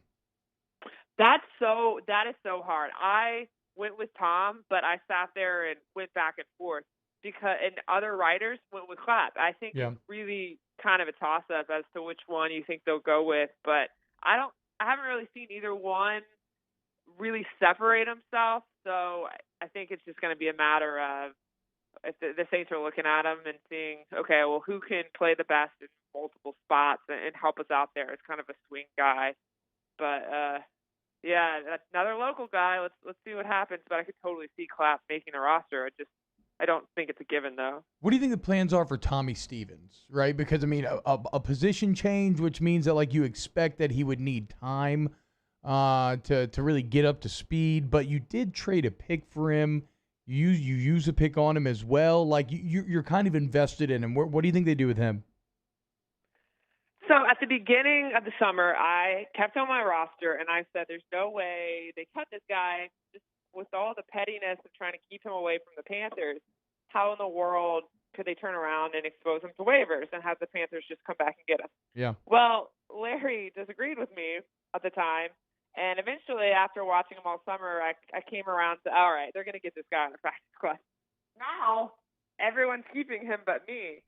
So, yeah, I know. I'm like, am I the odd man out? I mean, the thing is, he's a developmental guy. It's just going to come down as a tight end and special teams guy. It's going to come down to whether the Saints think they can get him through waivers. I think they would rather have him on the practice squad because he's not going to have a big role this year. But, again, did you trade a pick and kind of tick the Panthers off on purpose to get him away and then go back and say, experiment's over? I don't know. But Sean Payton could be very competitive, right? And that whole story kind of has a kind of caught up in the moment type of feel, right? Like right. It didn't really matter what happened long term. They wanted to win that short term battle. Yeah, and that's what I love about the guy. It's just like to get down to like the pettiness of just taking a draft pick away just because you just want to do that to your division rival is hilarious. And I think that's why people love watching the NFC South, just because of like this ridiculousness. And yeah, he is super competitive. So I think there is that element. Like, was he really going to just let him go? I mean, Peyton's the petty king, right? I mean, we've seen it on Twitter throughout this offseason. He's been incredible. Kat, I know. I know you got to go get tested. COVID testing, very strict on everybody hovering around the NFL. So we're gonna get you out of here in a second. But first, your reaction to Leonard Fournette joining the Bucs. Someone on Twitter called that, and I'm not altogether surprised, but it's still a thing where I'm like, okay, the Bucs have won the offseason, but I've seen the Bucs win the offseason before, and that meant nothing. So, I welcome it. It's going to make for a more exciting game. I don't know if the Bucs are going to translate all these huge acquisitions into, I don't know, winning the division, but I think they're going to be super competitive this year. So who knows? But would you put them as the second best team in the South right now to the Saints? Yes, I would, because I don't feel like the Falcons have really done much to be different than they were last year, and I think the Panthers are going to be the worst team in the division. So yeah, I do Saints, Bucs, Falcons, Panthers, but you can come back to me when I'm wrong about this in a few months and be like, the Panthers won the division. Are you really any good at this? Gross. A nightmare for, I think, Louisiana football fans would be LSU doing poorly this season and then Joe Brady and Teddy Bridgewater coming back and winning the division. Yeah, that would be a bad beat. Last one, Kat. What's going on with Alvin Kamara? That's tough. He's back at practice, so there's that, but I don't know how this contract situation is going to go and if he's going to play week 1 if they can't resolve it. I cannot see him sitting out. That is so rare, and I know players have done it recently, but I don't really think it worked out for them. So I can't see that happening, but I also don't really see any team giving up a first-round pick for him and paying him, so I don't think he'll be traded, but there's always some teams. The Patriots have $33 million in cap room, so you never know. Cat Terrell, follow her on Twitter, @Cat_Terrell, covers the Saints for The Athletic, athletic.com/hold that podcast if you want a sweet sign-up code. Cat, thank you so much for coming on today. Yeah, thanks for having me on. All right, good luck with that testing. Yeah, man, I've been talking to my old man about this a bit, but it's you like the links that the NFL is going to with the COVID testing because they don't have that bubble, but they're still kind of trying to make one in each spot. It's wild, dude. Like media members, they're like telling them like you can't like, and it's not the same as the NFL, right? But like you're like supposed to limit your contact with the outside world. It's just they're doing it, and it's working thus far. So shout out to Cat and everybody else who is jumping through those hoops to bring you the coverage that we love so much. All right, when we get back, I want to dive into some NBA action as last night was very good. There's some coaching news afoot as well. So stick around here on OTB02. OTB OT. Off the Bench, hanging with Esther and Hanny, after further review and more, are all live daily on the 104.5 ESPN Baton Rouge YouTube channel. Subscribe now to interact with us inside the live chat driven by Bayou Ford. At All-Star Toyota, you get it all. If you're in the market for an all-new Toyota vehicle, come see our friendly and knowledgeable sales team at All-Star Toyota. Located in Baton Rouge at the corner of Airline and Goodwood, we've been serving our community since 2005 by offering a large selection of new Toyota cars, trucks, and SUVs. Get behind the wheel of your dream car and take a test drive at All-Star Toyota today. Gulf Coast Office Products is a nationally recognized Savin office equipment dealer based right here in Louisiana. Over 100 employees strong, Gulf Coast has the boots on the ground to support all vertical markets, from education, engineering, legal, and finance. With the latest in office technology, from desktop to production segment units, Gulf Coast and Savin have the perfect fit for you. Call 225-756-2644. That's 756-2644 for Gulf Coast Office Products. ServiceMaster Elite create clean, disinfected work environments. As a local business, we take pride in serving the New Orleans and Baton Rouge areas. Our cleaning protocols follow CDC and OSHA standards for healthcare settings, offices, senior living, restaurants, and industrial plants. Contact ServiceMaster Elite to get your operation ready for reopening with germ disinfection cleaning. ServiceMaster Elite, the trusted choice in professional cleaning since 1996.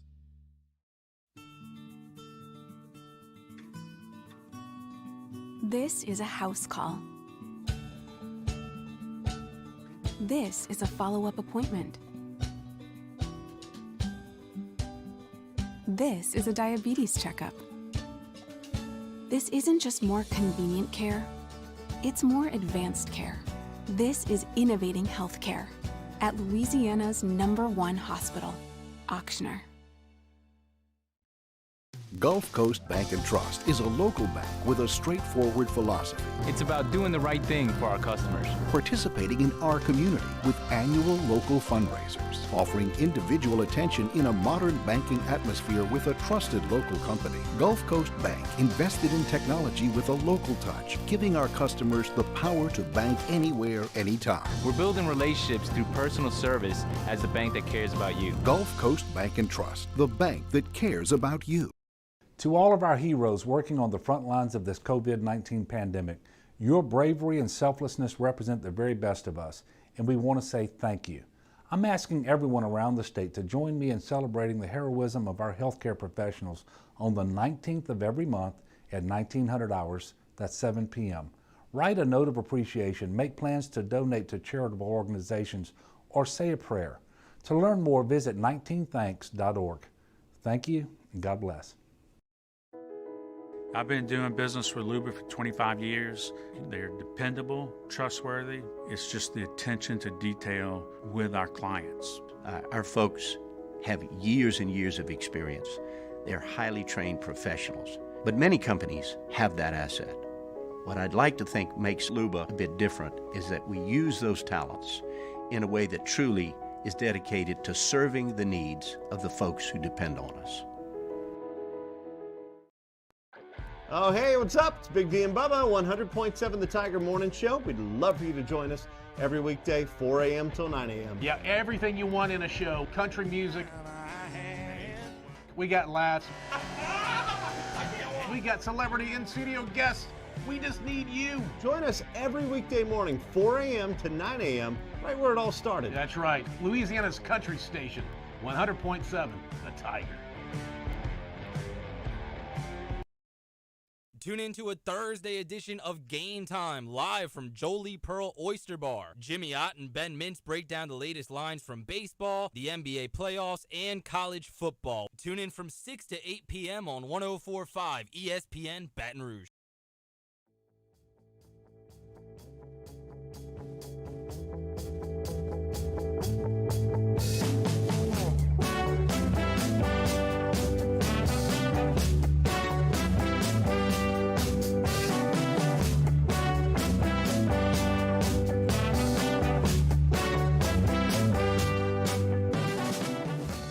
OTB, OT, with T-Bob Hebert, ESPN Baton Rouge, New Orleans, Alexandria. All right, so Musso's appetizer tier list. It's looking like we have our unprofessional Friday, I stole that, our casual Friday tier list ready to go tomorrow. It is going to be appetizers. The chat is already getting involved. I think it's a great list. I mean, hey, one of the best parts of going out to eat is the appetizer. Yeah, the food before the food. It's fantastic. A lot of times, if I'm in a friend setting or maybe a more social setting and I'm not wanting a big meal to weigh me down, it can actually be more fun just to get a ton of appetizers and treat it a bit like some tapas plates, right? Yeah. Where everybody's just drinking and you're eating a little here, you're eating a little there, you're getting a wide range of food there, which is always nice for the palate.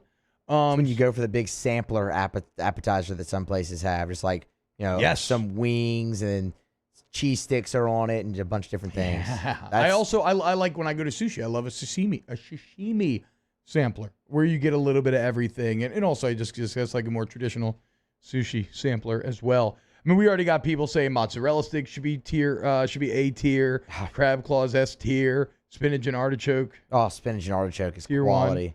You love Olive Garden breadsticks, but you were shocked in the commercial break. Everybody loves Olive Garden breadsticks, but continue. To hear that I've never been to an Olive Garden. That is... Not once in my life. Oh, that's atrocious. And I'm not too good for it. I told my wife I love that. her in front of a Chili's for the first time. So, I'm not a proud man, but I've just never been. I don't know. Bottomless breadsticks, bottomless pasta. You need to change the fact that you've never been to an Olive Garden. I'm trying to think about big chains that I've never been to. I've never been there. I've never been to Long John Silver's. That's probably a good thing. Yeah, fast food. So I've never been to Joe's Crab Shack either, for the same reason.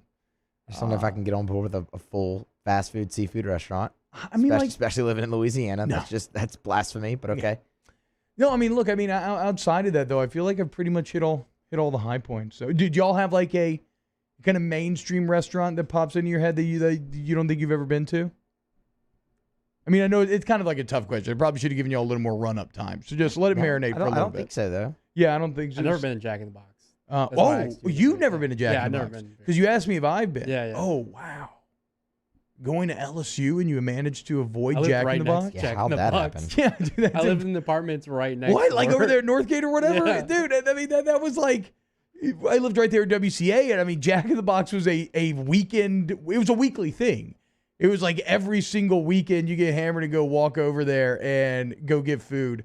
I remember one time, a couple of my teammates who will remain nameless set up a little scheme where they ordered a bunch of food. One of them got out the car, and then so when the second one drives up to get the food, the first guy who got out of the car came sprinting by, and as the person goes to hand the food, they snatch it up and just run away with it. That's amazing. Just snatch it up, run away, never look back, and then the guy in the car is like, what the hell, dude? I need my food. And then so what they end up doing, they got the food again for free. So the links that college kids will go to get some free food. I mean, it's genius. astounding. It's a good play. Yeah. It's a really good play because they got to give you the food again. They're not going to tell you no. Put the athletic ability to good use. Yes, I like it. Yes, and that is true. These were athletes, and the guy that snatched the food was fast. Like there was no catching him. You were not going to get him. So that was a lot of fun. What else where else did I want to go with this Jack in the Box food? I don't know. But they appetizers. just have such a diverse menus that I don't really trust. Exactly. Where they sell everything, tacos, burgers. You can't trust that. I mean, what are we doing here? Like, how are you keeping? Well, you're not keeping all that food fresh, right? I mean, no. It's inventory management is so intimidating to me to begin with. When you're talking about trying to manage perishable type of stuff. I mean, Musso, you have behind the scenes experience. How do you feel about the quality of fast food? Are you forever turned off on fast food because you worked it for a while? Okay. Not at all. But I mean, but the place that you worked at, you haven't been to since you stopped. Yeah, but that's not just for. I mean, that's for other reasons. You just too much of it through the years. Yeah, it was got burned down the on it. entire college time. I'm just off it. So. What about the blizzards? What about blizzards? I mean, the desserts. What about it? Like best fast food dessert? No, I was just asking Musa what has he gotten tired of desserts? And what about it? So Musa used to work at Sonic, by the way, back in the day. No, I've not been. I don't miss it. I'm fine. It's not something that I ever crave. Yeah, I went by there yesterday. I mean, and the smell coming out of the windows were simultaneously delicious but overwhelming. And I thought of you because I was like, I can't imagine just living in that smell 24/7. You feel pretty greasy. It's not great. Okay, but it got the job done during college. So. Absolutely, dude. Absolutely. And you know what? I'm not turning my nose up it because I just went there yesterday. So, like I said, I'm not a proud man. Just never been to Olive Garden. So we will do Casual Friday tier list appetizers tomorrow. If you want to give us any suggestions of what you want us to rank, hit us up on Twitter. I'm at TBOB53. Y'all want to plug your Twitters here, boys? Sure, I guess. Yeah. Musa Matthew, go follow him. Okay, Musa Matthew. Daniel Cardenas, my full name. Yeah. There you go. Bam. Follow him. You know who followed Jamar Chase was Jamie Newman. How about that? We haven't talked about this a lot today. So LSU in the news cycle recently because they lost out on a couple big names with Jamar Chase and Tyler Shelvin opting out. But it appears that no one is immune as UGA yesterday loses Jamie Newman. And remember, this is big news because Jamie Newman was a lot of the reason why UGA was getting this benefit of the doubt. Surely it is mainly because the Bulldog defense, but also people expected Newman to come in right away and have a lot of success and be able to thrive in Monken's offense. I have been a doubter up until this point. I don't know that I saw enough from Newman statistically or when you look at the competition to think that he was going to come in and dominate. And ultimately, I don't know if we'll ever figure out these answers, but I think there is a conversation to be had about how much of a loss this actually is. And I wonder if we'll see Georgia get dinged for this. Do people change their preseason expectations? Do you put Florida over Georgia now? I mean, before, most people would have put Georgia over Florida, right? Did that change in light of the Newman news? I think to a lot of us on the outside looking in, it will, but you start to read some more dog-based reporting. And you learn that maybe it wasn't going as well with Newman as you had thought, right? I mean, there's some early stories about how it wasn't quite clicking with Monken. He was struggling more than the coaches expected mentally and physically. That also, I think, kind of informs why they actively pursued JT Daniels in the way that they did. I think that it wasn't just to try to add talent to the roster, though that's never a bad play. I think they still felt like maybe they didn't have their best possible answer at quarterback. So, for what it's worth, though, he was still in line to be the starter when he chose to opt out, but it was far from a guarantee. So I'm kind of like the meme where the guy's pointing at his head and he's like, I've got to figure it out, right? You guess what? You guess what Jamie Newman knows? You can't lose the QB competition if you aren't in one, okay? So my guy figured it out. Best of luck to him on the on the next level. But yeah, not going to be suiting up for the Georgia Bulldogs this year. How about this? Justin Fields, for some reason, has been at Georgia practice. I don't know if it's like because he's from there or what's going on or what games Kirby Smart is playing. But if unless I read it incorrectly, it seems like Fields was at practice. And, man. I saw that too. Okay, right? So I'm not crazy. I saw that too. So it's very interesting that the current quarterback at Ohio State is at practice of the team he transferred to Ohio State. Yeah. And this, I mean. And then a quarterback opts out. And is this on the heels? Weren't they one of the schools that did the visits, like without the coaches talking? Maybe those they did. No, they did. Yeah, it was Oklahoma and Georgia, right? I mean, like, you're playing a little fast and loose down there, Kirby. You need Pat Forty to come crawling up your booty. I mean, man, just they're hanging around with the one that got away. That's not what necessarily I'm saying, a great idea all the time. You got to watch out. There's such a sad kind of like lost lovers element to Fields and UGA. It's because they would have been. I mean, they would perfectly suit each other's needs at this point. Okay, but would they though? Because Fields, you saw him in Georgia's offense prior to what they've changed it, and we haven't actually seen their changed offense. So I mean, would they? So okay, that's a very fair question. I would say for Fields, just because Ohio State's not playing, that's why Georgia would match his needs. But in terms of the scheme and stuff, yeah, look, you're right, dude. I don't, Georgia's offense last year was horrendous. It was just like Les Miles 2.0 offense. Yeah. So they still have to prove they can be more creative. I have to imagine that they wouldn't be so stubborn that they would have continued to try to jam Justin Fields into that square hole. But maybe they would have, right? Maybe they would have because they just, Kirby has proven to be a bit conservative on that side of the ball. What can Monken do? Is JT Daniels the answer? We'll figure all this out, but I don't know, man. I mean, I wonder if this moves the needle enough to favor Georgia over Florida in the East now. I don't know that I have a final answer yet, but we'll continue to explore it over the next couple of weeks. All right, closing out OTB-OT next when we return. Stick around. OTB-OT. Our listeners fire off their opinions on the jimsfirearms.net hotline at 499-1045. Keep listening for your next chance to shoot us your thoughts with the jimsfirearms.net hotline on 1045 ESPN Baton Rouge. Do you know the proper way to prevent the spread of COVID-19 in your office? We do. We're Janney King, a leader in the cleaning industry for over 30 years, and we've developed comprehensive programs to address proper cleaning and disinfection. We have experience in applying disinfecting programs in hospitals, office buildings, schools, and other venues. Now we're ready to help and able to assist customers that need disinfecting services. Janney King, the king of clean. I've been doing business with Luba for 25 years. They're dependable, trustworthy. It's just the attention to detail with our clients. Our folks have years and years of experience. They're highly trained professionals, but many companies have that asset. What I'd like to think makes Luba a bit different is that we use those talents in a way that truly is dedicated to serving the needs of the folks who depend on us. Gulf Coast Bank and Trust is a local bank with a straightforward philosophy. It's about doing the right thing for our customers. Participating in our community with annual local fundraisers, offering individual attention in a modern banking atmosphere with a trusted local company. Gulf Coast Bank invested in technology with a local touch, giving our customers the power to bank anywhere, anytime. We're building relationships through personal service as the bank that cares about you. Gulf Coast Bank and Trust, the bank that cares about you. This isn't just another day. It's so much more.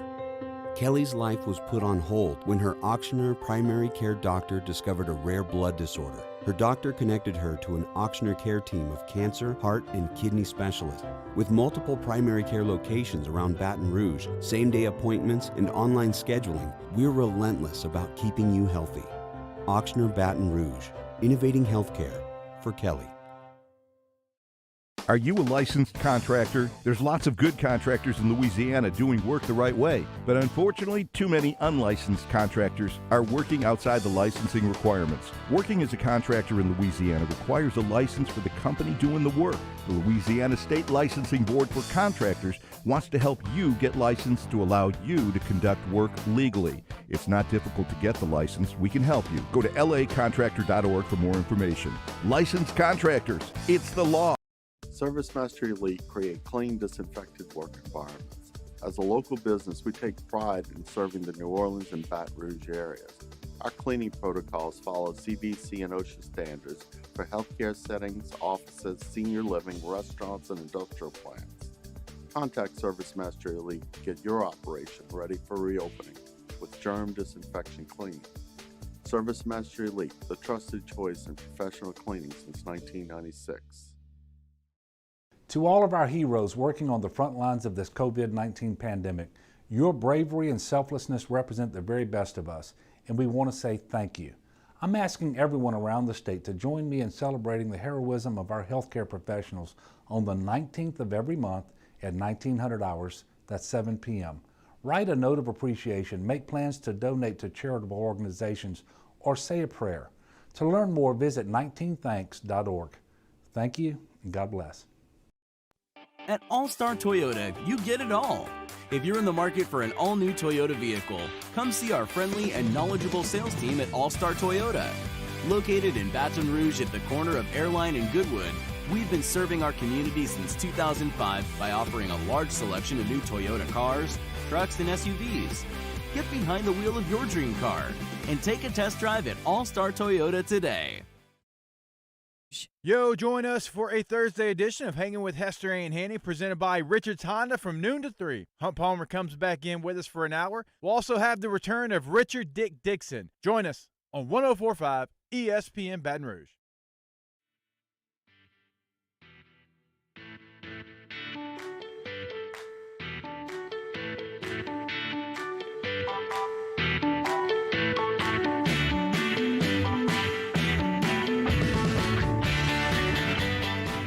OTB OT with T-Bob Hebert, ESPN Baton Rouge, New Orleans, Alexandria.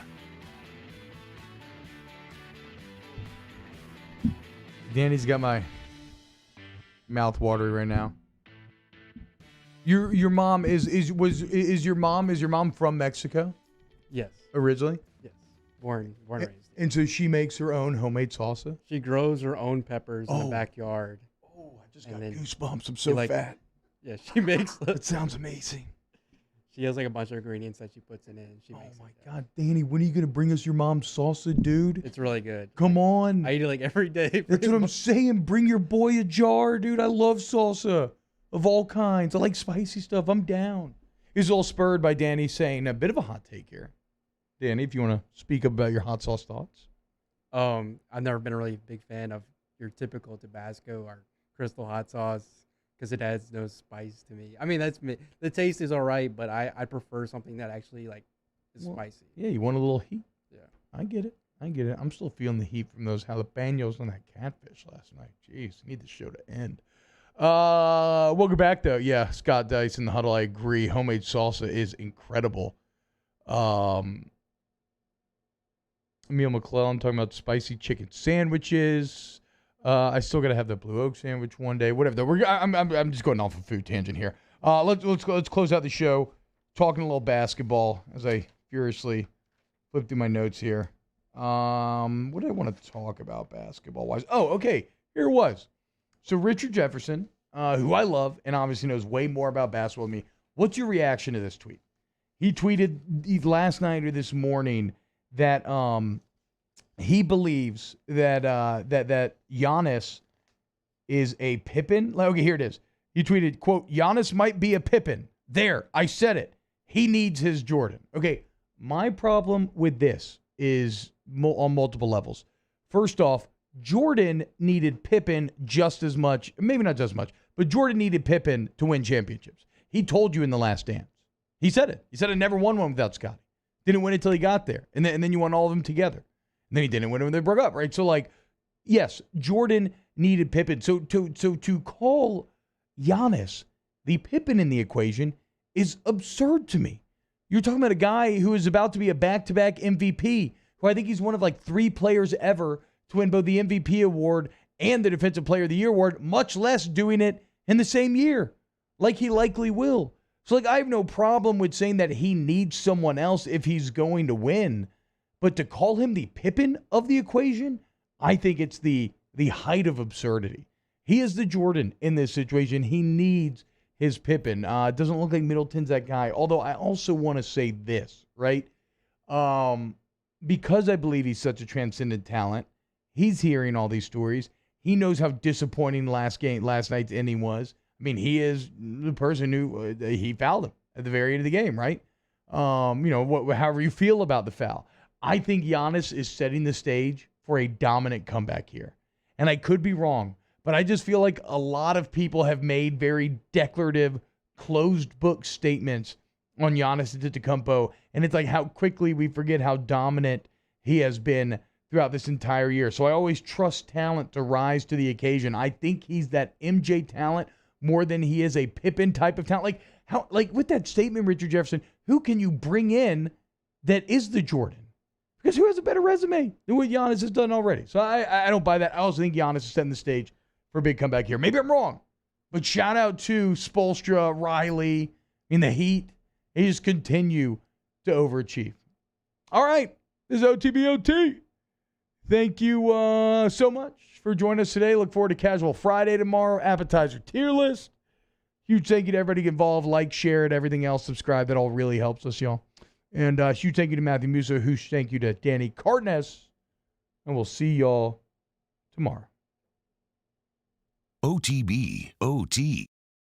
Gulf Coast Bank and Trust is a local bank with a straightforward philosophy. It's about doing the right thing for our customers. Participating in our community with annual local fundraisers. Offering individual attention in a modern banking atmosphere with a trusted local company. Gulf Coast Bank invested in technology with a local touch, giving our customers the power to bank anywhere, anytime. We're building relationships through personal service as the bank that cares about you. Gulf Coast Bank and Trust, the bank that cares about you. Hi, this is Chance Inman, President and Chief Operating Officer for Janney King Gulf Coast. Here are some ways to protect yourself and those around you from the coronavirus. Wash your hands often and thoroughly. Cover coughs and sneezes with your elbow. Disinfect high-touch surfaces regularly. Use non-contact methods